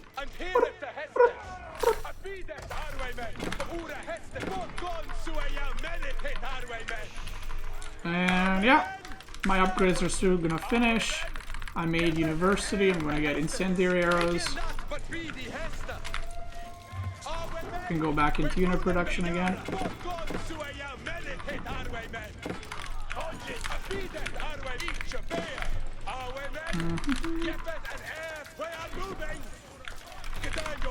Alright, realistically what you want to do is run away until your upgrades finish, but I think we're so far ahead it doesn't really matter. Corvinus is bullying them on the north side, and that's GG. So this is like this was actually a very like textbook game of how to play when one of you goes to TC and the other one is basically defending you, right? Trying to support you. So this was like a textbook perfect game for this. So there we go. You know what we can do, Corvus? We can do a Delhi HRE maybe. What could it do better when attacking? I mean, at the high level, those kinds of all-ins rarely work, in my opinion, if the enemy team is just aware of it. So at high level, you don't see too many like super all-ins, because if we just stay back and make units, the second TC will start paying off pretty quickly. Yeah, I mean, Mongol is really good with archer civs, like with strong archer civs. Like it pairs up really well because of Gunther's and because of Khan's Arrow and Kurultai. Yeah, Kurultai. It has a lot of shit going for it, so it's like when you have longbows under Kurultai and just fucking blasting with attack speed from tower and Khan, it's like, yeah, it's pretty good. That's what I mean, like no matter what civ you play, you can't always match it with something really good. And it's not like every civ has a lot of different good combos with it. It's not like English is only good with 2 civs, you know, or even French. Like French can be played in so many different ways, or with so many different civs. it's just knowing what your position is in your team. Like, what are you supposed to do in your team? Yeah.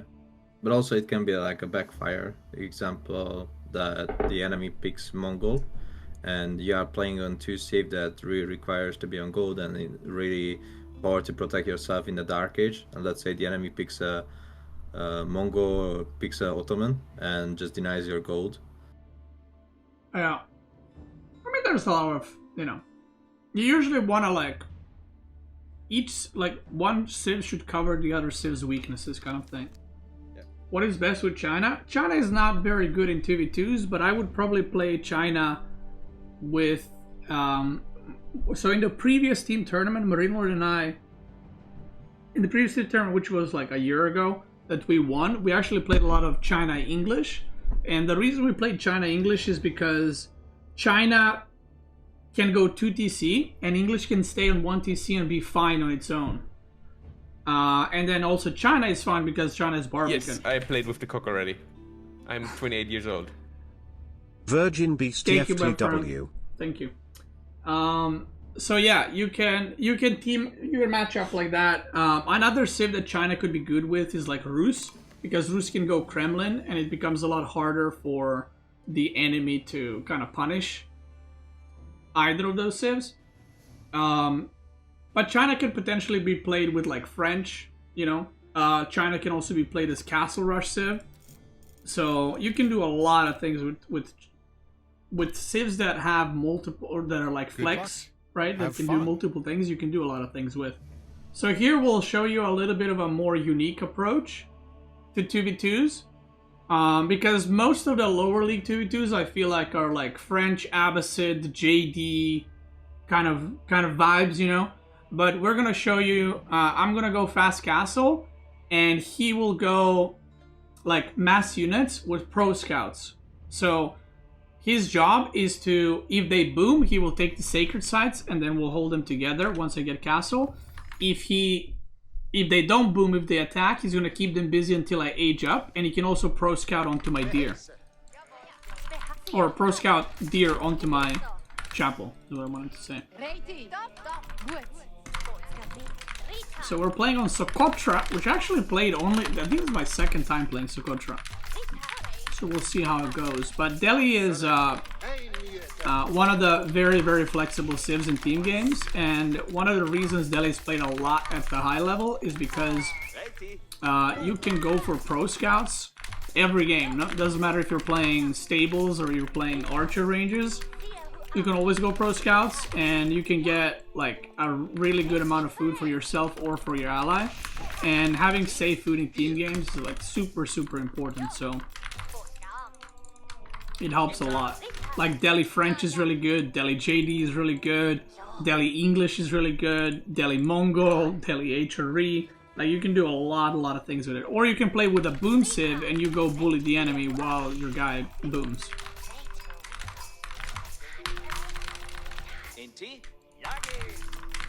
Okay. So because we're playing on Socotra, I'm gonna make a little tower, just so there's no ships coming and harassing me, because that could be a disaster if I'm gonna rush castle.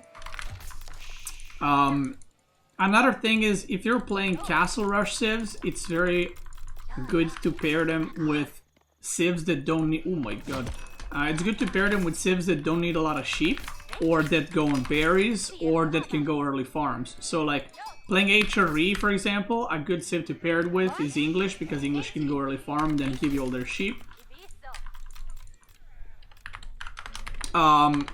Byzantine HRE can be good, but they're maybe a bit too slow. Delhi going pro scouts and going berries, Abbasid HRE can be good. So yeah, a lot of things you can do.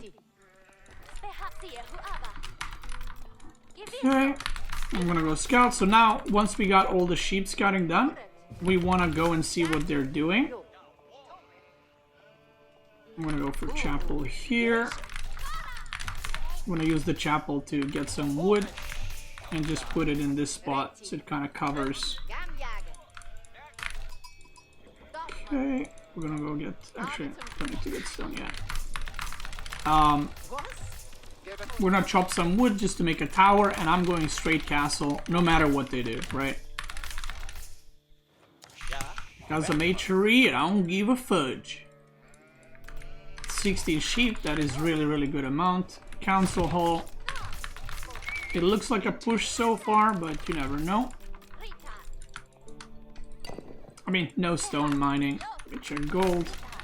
Checking gold in English is very good because you can see, yeah, this is a full all-in. So he's got no gold, which means he's not going to be getting any upgrades. He's just going to mass longbows immediately. So this is going to be very early aggro, and I might even go 2 towers here. And we see most likely Dervish into fast castle? Not actually sure. So I might even go 2 towers here. Nah, I'm gonna go 1 actually. I'm gonna go 1 tower. I'm gonna wall this side and then tower on this side. So I'm gonna put a tower like here, so that if the boats come, they don't disrupt my gold gathering. I'll keep an eye out on Ayubid Corvinus. You can go check English.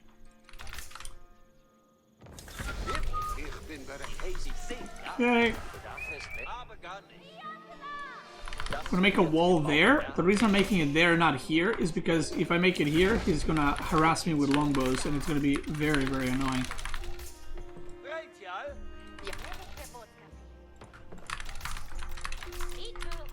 Okay. Yeah, Dervish wing, and he is gathering berries. So that's, I don't know if that's a mistake or a decision, but we'll see.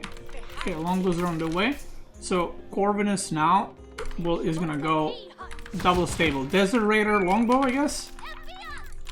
Corvinus is now gonna go into just Ghazis and defend both as much as he can. Actually, oh, why am I gathering this still?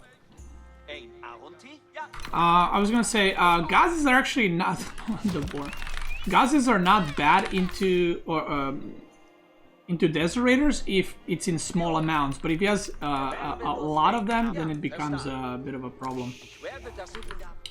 I guess is the best way to put it. So I'm just gonna play it safe. I have a lot of sheep, so I should be good for a while. And yeah. Now in this case, I'm actually considering going mass archers Corvinus when I age up. So I think you can maybe stay on Ghazis for a long time. Because if I go knights into Desert Raiders, I'm not sure how good it is.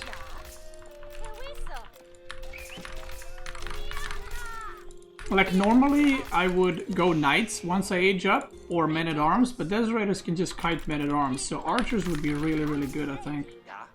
Here.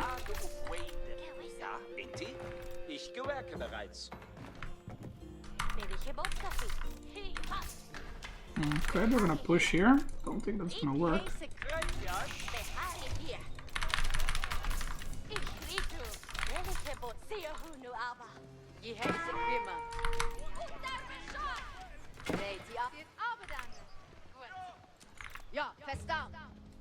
So what I can do is something like this.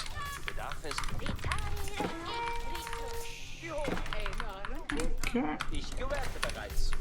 Cathedral. I'm gonna age up with that many. I don't want to age up with too many, because I'm not rushing to get anything. So the reason I made mining camp here is now I can garrison here easier, even though I might not have the buff on my units, but that's okay. Maybe you can kill this if you have enough Ghazis. Oh, okay, never mind. He's cutting off reinforcements. That's fine too.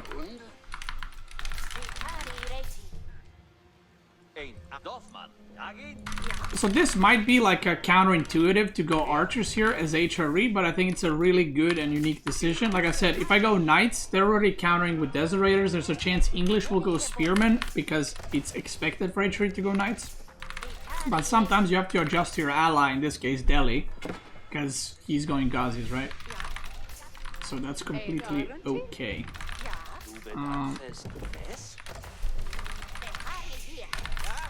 You get an archer range.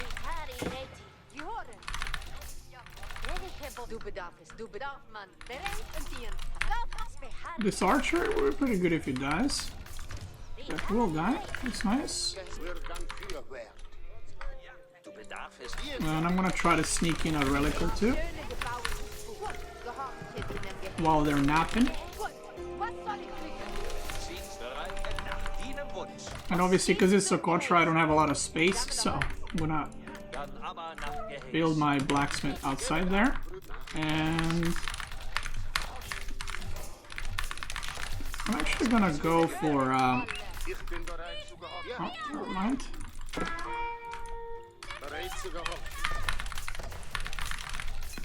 See if I can do something there.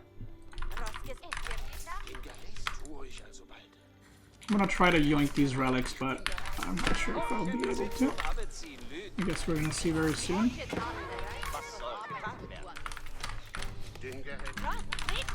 Okay, my scout's dead. I'm actually gonna go for +1 ranged armor first, and the reason for that is I don't need more damage. I just need to be able to kill these units pretty quickly. Okay, watch out! Try to intercept reinforcements. I'm now going full production on the archers. Like they shouldn't be able to kill me. So if we just chill a bit, we should be okay.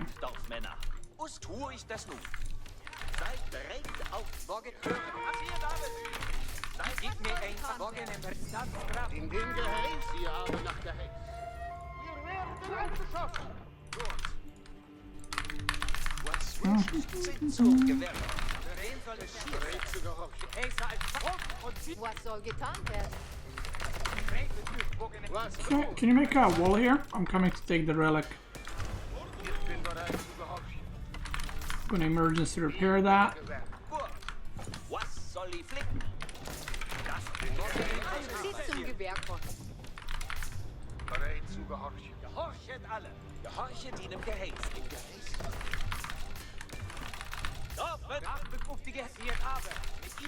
They're trying so bad.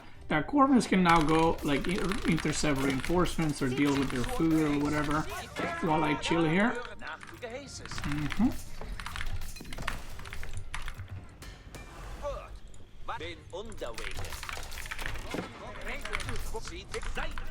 He got vision.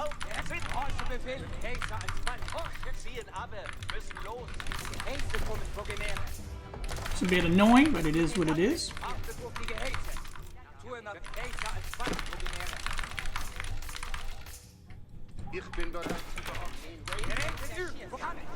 I want to kill the scout, but I'll satisfy myself with some desert raiders here too. Oh, cool. +1 range attack is getting made. He stopped making longbow? Okay, cool. I mean, I'm fine. I'm chilling. I don't know if you're okay, but I'm chilling right now. I got 2 relics, and I'll get more over time.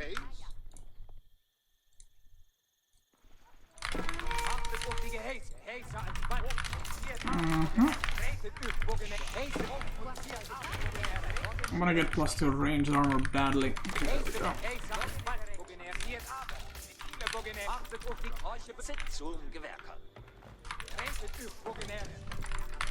I can maybe do some kind of fighting here now. I have a lot of archers. I'll come to your side, yeah. Maybe here, maybe here? That's it. That's game over.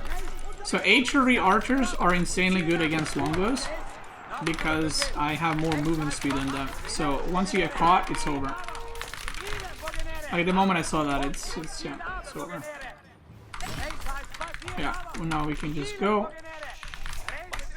I'm gonna get siege engineering before I get +2 range attack because I don't need more damage. I just need to go punish them, right?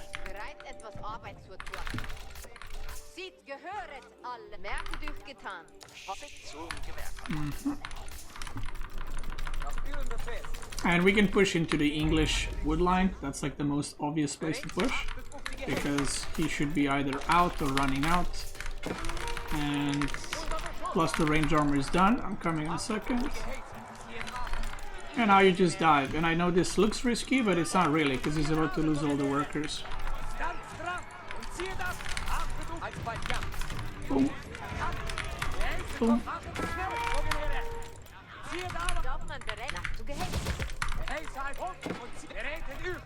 Just dive. Just go for it.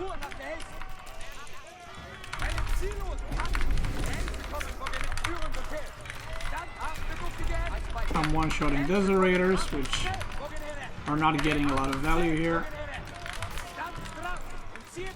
And that's it.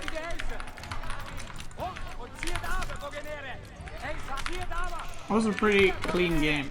With, again, it's a bit of a unique game, I guess, but...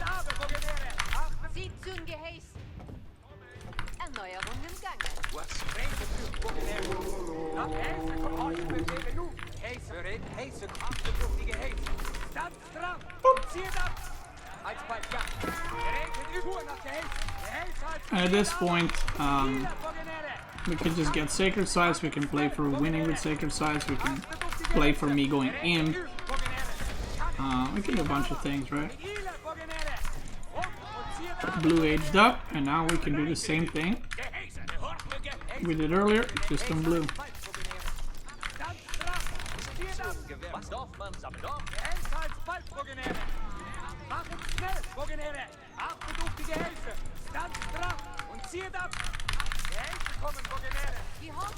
I have a lot of gold.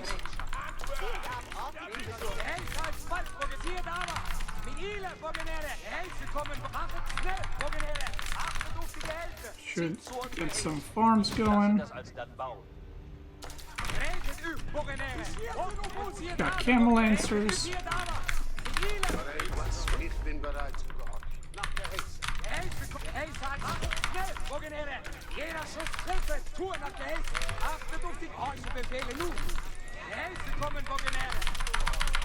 Okay, good pickoff.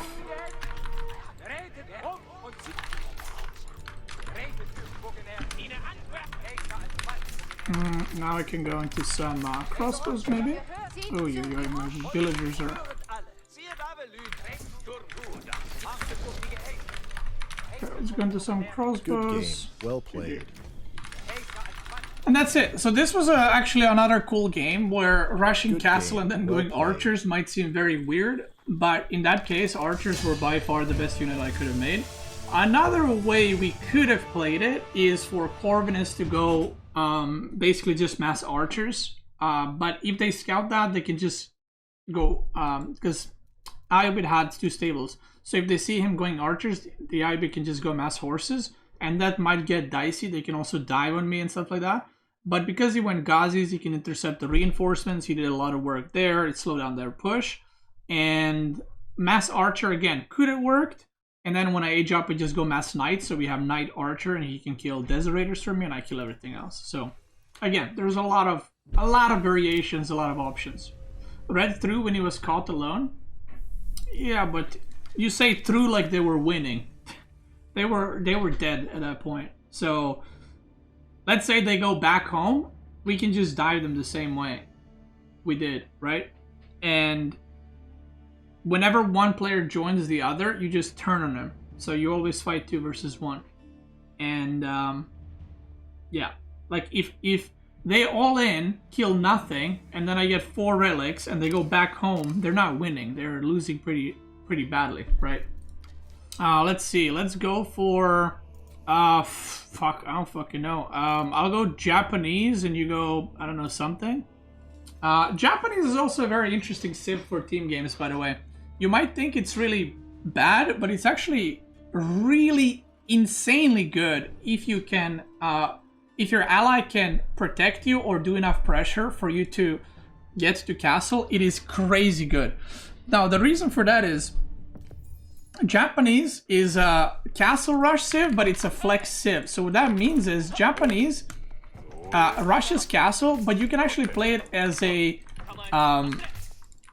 mounted samurai civ, or you can play Onamusha. And because I'm playing with French, I'm gonna go Onamusha spam here. So basically, if I age up and Corvinus is fighting their French player, and I go Onamushas, we're instantly demolishing the other guy's knights, right? And that's gonna be a huge swing in our favor. So looking at this, if I was, you know, playing against whoever, it's kind of obvious like what the plan is gonna be for both sides. And or for the double French and for the Japanese player, the only question is, what is the Chinese player going to do? Like, is he going to go 2TC? Is he going to go Castle Rush as well? Is he going to make Zugunu? So I feel like for three of us, it's very like self-explanatory. I haven't found a single sheep, Jesus. I feel like it's very like self-explanatory what's going to happen. They might be in the middle. Can you go there? They have to be there.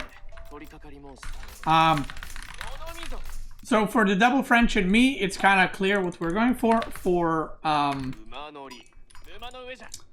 Chinese, he can kind of make a difference there. You picked 8 in front of you? Oof. That's unfortunate.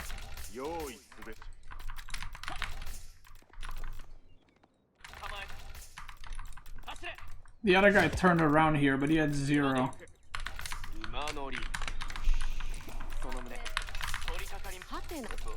Okay, I mean, I have back gold, which is good. I have 5 sheep, which is not good. And Corvinus has no sheep, which is also not good. So they got pretty much all the sheep, which is very, very bad. Because I'm trying to rush Castle, and Corvinus is going to be fighting against the other French guy. And yeah, you should scout the rest here. Or the rest here. The last thing he wants is to make like towers and go on deer. So that might be a little bit of a rough one. If we had like a good amount of sheep, this would be like a non-problem, I feel like. But sometimes you get no sheep, and it is what it is. Okay, we're gonna go for this landmark right here.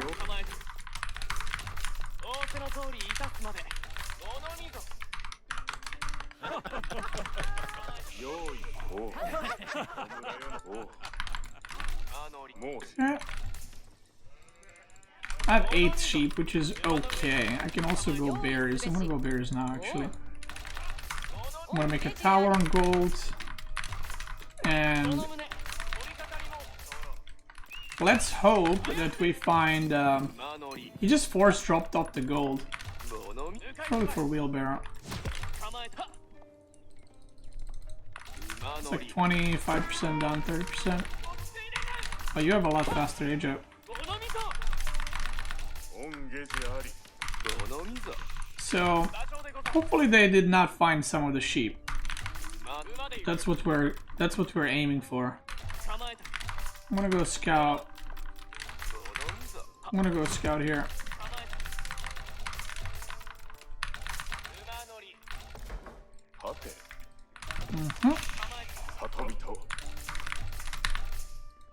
Yeah, I'm just gonna go here on these berries to hopefully gather them out as much as possible till they arrive.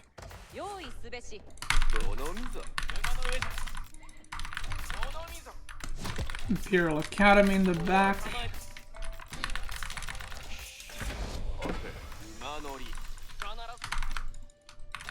So there's 2 ways to play this. Corvinus can either defend me by attacking the French, or he can bully the Japanese player. Sorry, the Chinese player. And it kind of depends how you want to play it. I personally think if I'm rushing Castle, it's always better for him to bully the French guy. Yeah, this might be also Castle Rush from Chinese. So I think Corvinus should just beeline for the green and just pressure him so green doesn't pressure me. That's kind of the idea behind that. Okay, you can go keep track of green and just pressure his gold. His gold is also forward, which is very good for us. And I'm gonna go scout pink to see what he's doing.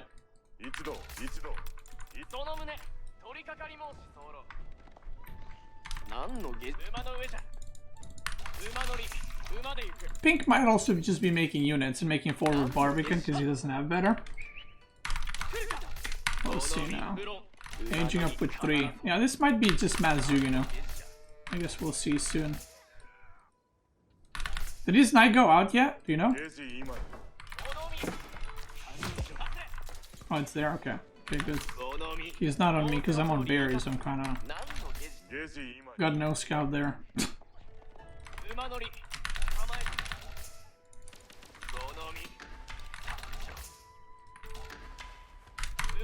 I actually skipped okay, Zuginu. Okay, so there's gonna be some interesting stuff here. So the fact that he's going Zuginu opens up the possibility of me actually also going Mounted Samurai and just doubling down on that. Because then they would need to go spears, but if we both go knights, one guy would have to have absurd amount of spears for that to kind of push through. But I can also go on a Musha and just do a lot of work mitraing, which is also possible and viable. So I think I'm gonna go on a Musha because I think in team games it's always better to have cavalry than to have or to have a mix of ranged and melee than just commit on one thing. And yeah, so far looking good. Okay, he's in front of my base. Like, you don't even need to scout French almost, because it's like, yeah, well, obviously he's gonna go for knights, right? Hi, fuck, I'm gonna lose my scout. Okay, Corvinus went pro scouts, which is a Monka TOS, but potentially if it works, it's a really good move. The reason it's Monka TOS is that means that the French guy is gonna have more knights than him. But if it works out, then we can actually kind of come back into the game in a way. Because of it. So, yeah. Zuginu, watch out. Maybe go on the top, yeah, go on the top pro scout. I don't know if they even noticed that you have pro scouts. But this is also okay for us, I think. I want to get the upgrade.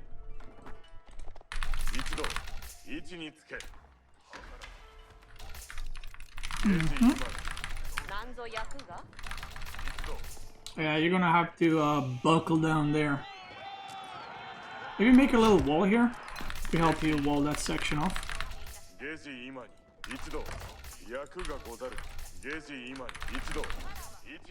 Yeah, I like that. Now Zuginu are gonna crap on my Onamushas quite hard, which is why I'm getting Iron Undermash. I want to reduce their damage as much as possible. So that I don't get butchered by it. Oh fuck, you might kill my guy. Okay, he's losing quite a bit here. He's losing a lot of knights here. Not sure how worth that was, but he's done it. He killed one villager, which is whatever. And Corvinus is getting away with his pro scouts, which is very nice. I'm about to start making Onamushas. I'm going to start taking relics. And Onamushas are going to do really, really well into what we're playing against. They got a lot of Zuginu. Just try to get as much gold as you can for the things. I wish I had a scout map.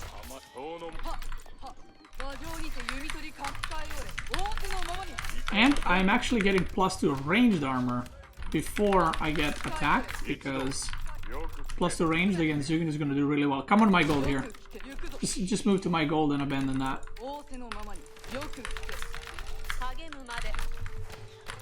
And again, a lot of this is what's happening is because lack of sheep, by the way. Because if he had sheep, he could have just massed Knights of Baboon and done, or had a lot easier time. But yeah.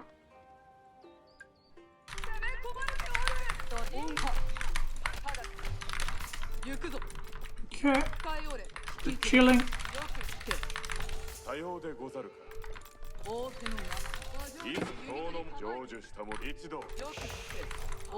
gonna try and intercept the knights here and there.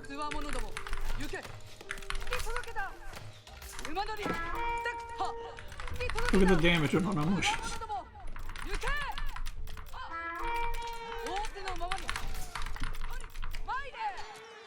Okay, He's fighting Corvinus. I'm gonna try to go around.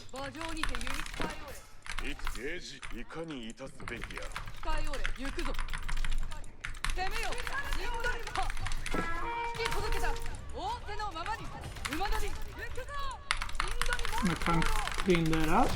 は一夜に打ち殺さん進め馬乗り Yeah, this is really bad for them. I don't know how much Corvinus lost, but I think this is スカイオーレ pretty bad for them. うっ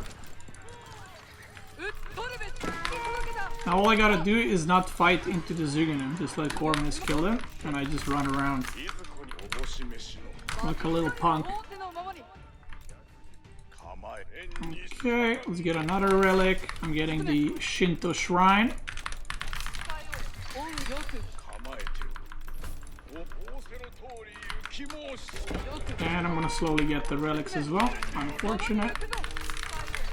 皆の衆 And now we can just push. Look at this damage now. 行くぞ仰せのままにインドリマ灯籠仰せのままに All I gotta do is target Fire Knights a little bit, do a little bit of kiting. Zugan have a lot less range. So, yeah. 進め共に行くぞインドつわものども行けさようでござるかインドリマ突破 And now you just zug, you just go full all in. You just, it's not even an all in, you just fully commit to counterattacking right now. 一度よく聞けインドリマ行くぞ We can go on French gold, we can go on Chinese food sources, we can go whatever we want really at this point. よく聞けよく聞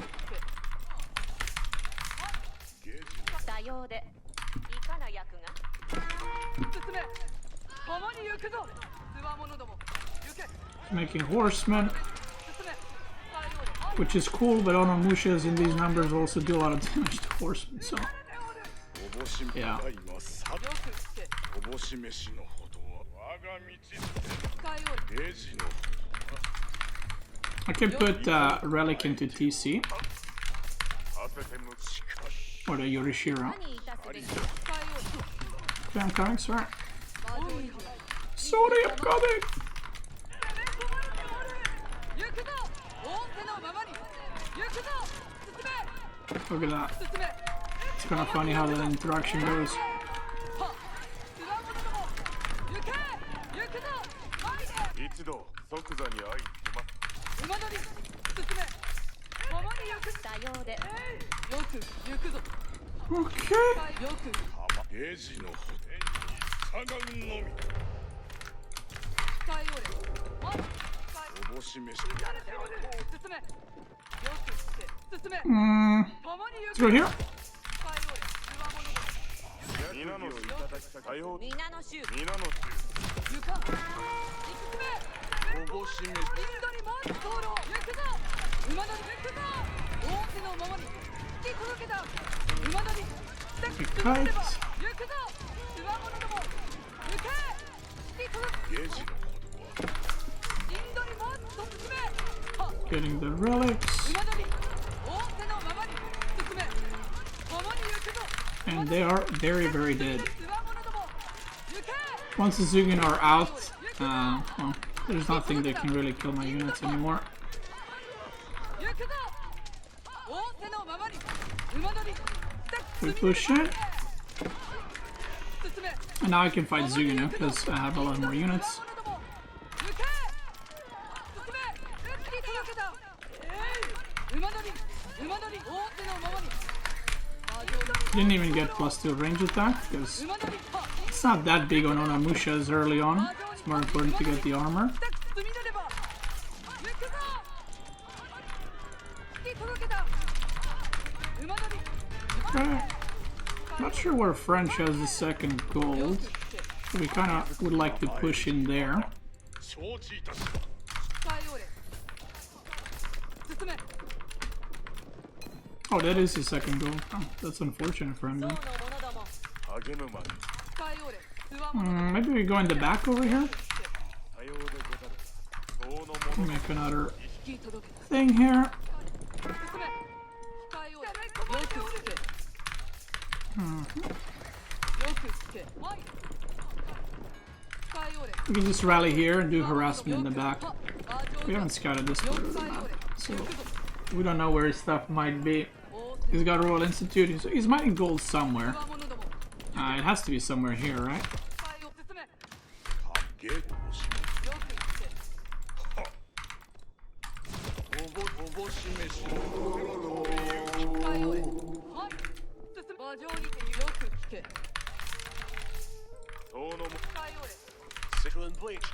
I got 2 villagers? I was like, where do I have idle? What the hell? よく聞け引き届けた馬上には使いおれ仰せのままに Okay. Yeah, I don't know where he's mining gold. I'm kind of confused now. 使いおれ行くぞ構え良いの胸拙者にお任せくだされよく We 聞 got け sacred sites. 使いおれ Okay, they're trying to trade. Ain't gonna work too well. 使いおれお申し付けゆかん馬乗りインドにつわものどもよく聞けインドにも登録 And yeah, now the game is we deny the gold. There he is. Oh, there he is with. Oh my God! Then we found him.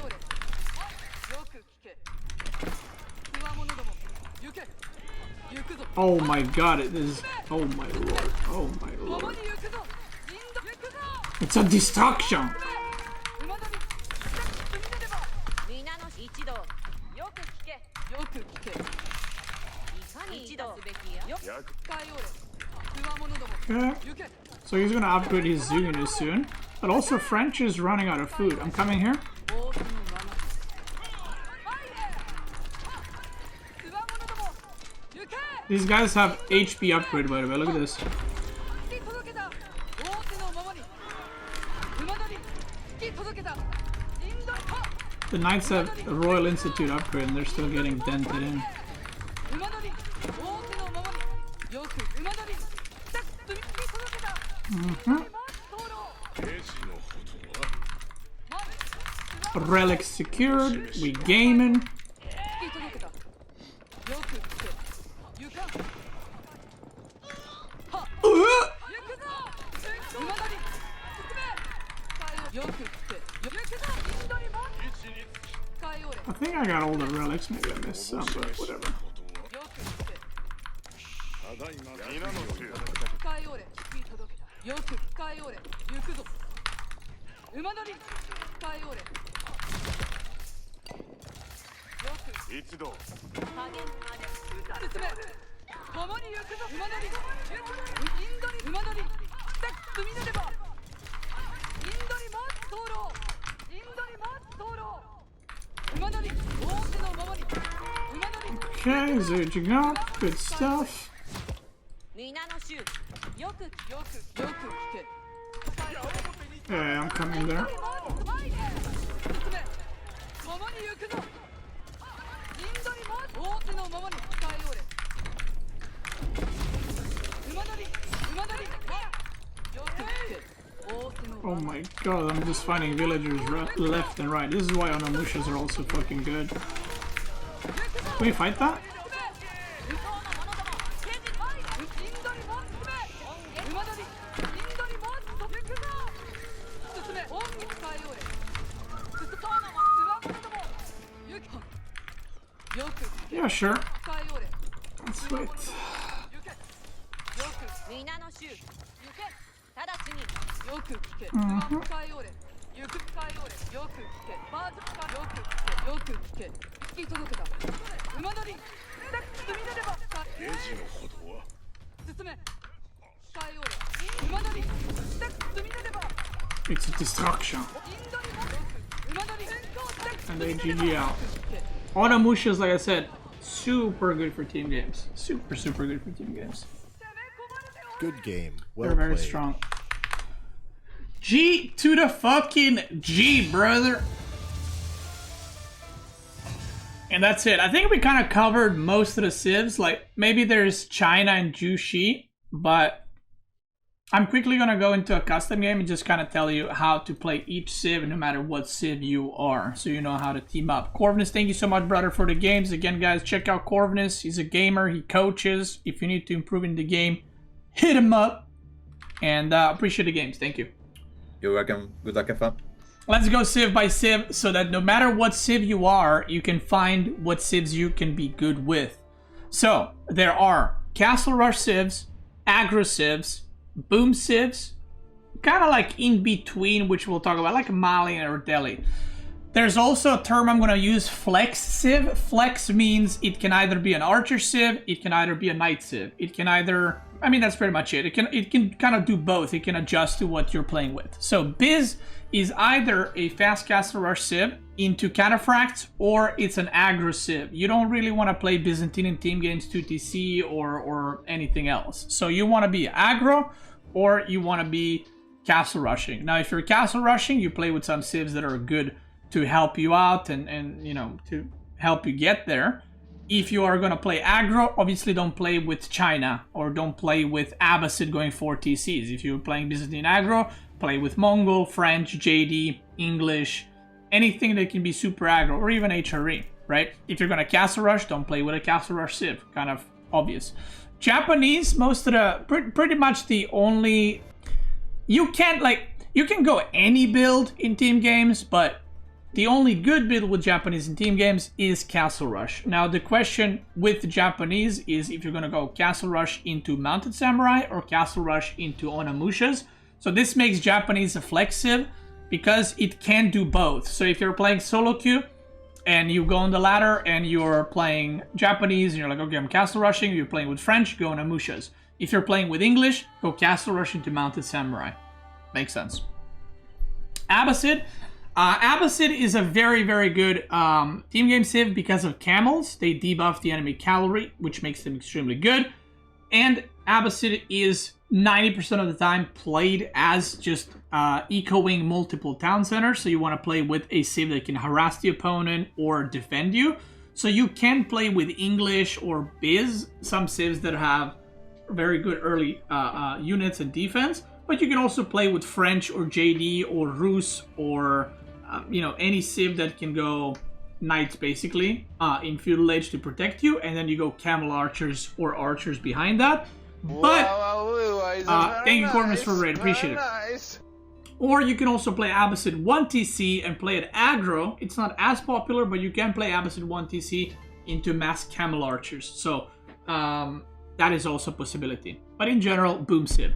Ayubid can be played in few different ways. Ayubid can be played 2TC into Desert Raiders. It can be played straight up all in, just mass Desert Raiders, kind of what we meant earlier. Or you can play Ayubid as Castle Rush civ, and it's a flex civ because you can go either Desert Raiders as like a melee front, Desert Raiders as ranged, or even Camel Lancers. So it can do a few different things.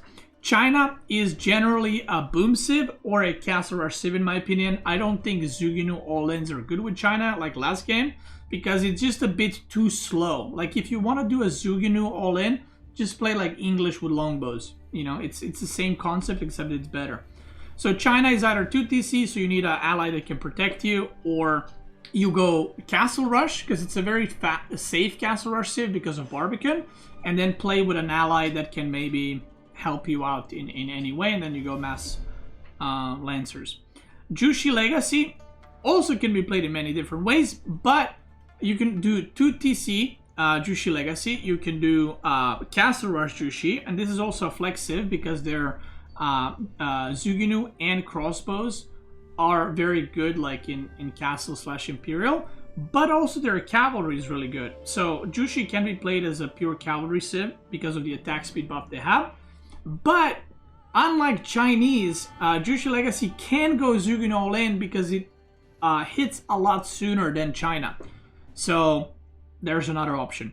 French and JD is pretty much mass knights. Okay, that is your goal in team games. That is what you do in team games. You go mass knights. That's it.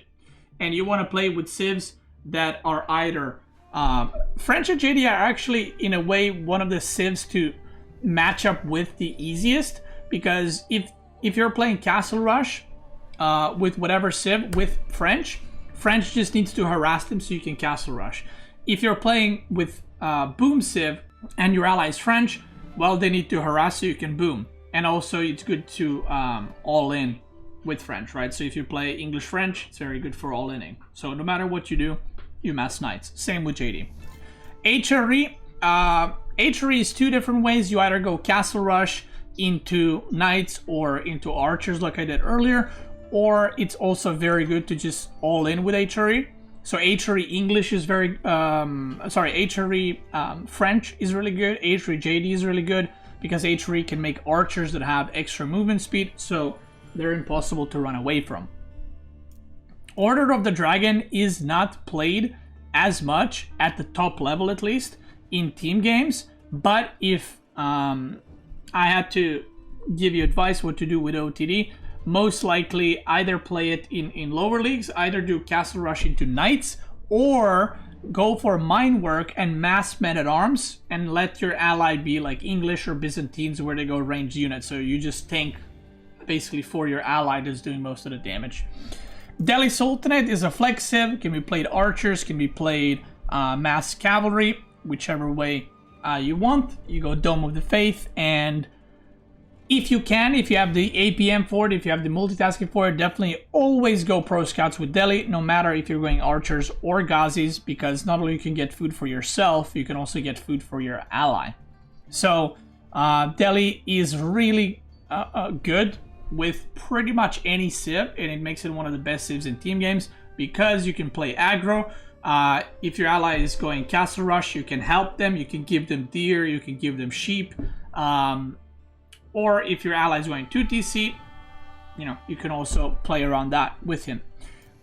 English is a civ that either generally all-ins or goes to town centers. It's very, very good with 2TC, but your general game plan with English will always be to go for longbows. Now, Abbey of Kings can be extremely good if you're playing paired up with a knight civ, because basically if your ally is French or JD or Rus, they don't need to get chivalry upgrade. Instead, they can just send their knights to heal at your abbey. But longbow is what you want to go with English, okay? You don't want to go for, you know, horsemen or men-at-arms or something, just longbows. Malian is an interesting one. Malian can be played as a cavalry civ, it can be played as an archer civ, and it can actually be played as a full melee civ with Donzos and Musafaris, so you can do a lot of things with it. Now, Malian kind of needs a bit of babysitting and needs a little bit of a time buying from your ally so you can complete your cow boom, and once you complete your cow boom successfully, if you and your ally haven't died, you can pretty much kill both players alone with the eco that you have. But also, if you're getting all in by whatever civ you're playing against, you can also just go mass javelin throwers or mass donzos, you know, whatever is needed into the game. So it is a pretty good civ for team games. I don't think we've played a single game with them, but it depends what your ally is going for, and you adjust your unit comp to them, but your goal is to go Kaboom. Mongol is a very good civ, I mentioned earlier, because of Khan Arrow, because of Hunters giving extra range to ranged units, and because of Kurultai. All those things buff allies as well. And you can play Mongol with Maskeshik, you can play Mongol Tower Rush into full units like I did with Corvinus earlier when we played English Mongol, or you can do Mongol with French, where the French player goes Mass Knights, you go Tower Rush into trade, so you are kind of aggro into boom while your ally is just full aggro. So you can do quite a bit of different things with Mongol. Ottoman is not bad civ, I think, in lower leagues. At the high level, I think it's maybe a bit too slow, but in lower leagues, Ottoman I think is great because Massipahi is great, Janissaries are great, 3 Mangonels from the landmark are great, and if you do want to all-in feudal, you can also go for mass archers with Mekter, which have really, really good attack speed. So Ottoman I feel like can be paired with quite a few things as well, but it does have a bit of a slower start. So for example, you don't want to play Ottoman Byzantine because both of those civs have a very slow start. So you kind of want to pair it up with like Ottoman Mongol is, for example, a good comp. Mongol Tower Rushes, put some pressure and gives Ottoman more time to get the military schools and everything else in there. And last but not least, Rus, which can be played all 3 ways: 2TC, Mass Knights, or fast castle into horse archers. So it's a flex civ. You can do many different things, and Pro Scouts is obviously very good with Rus as well. So again, if you're, I'll give you a quick rundown.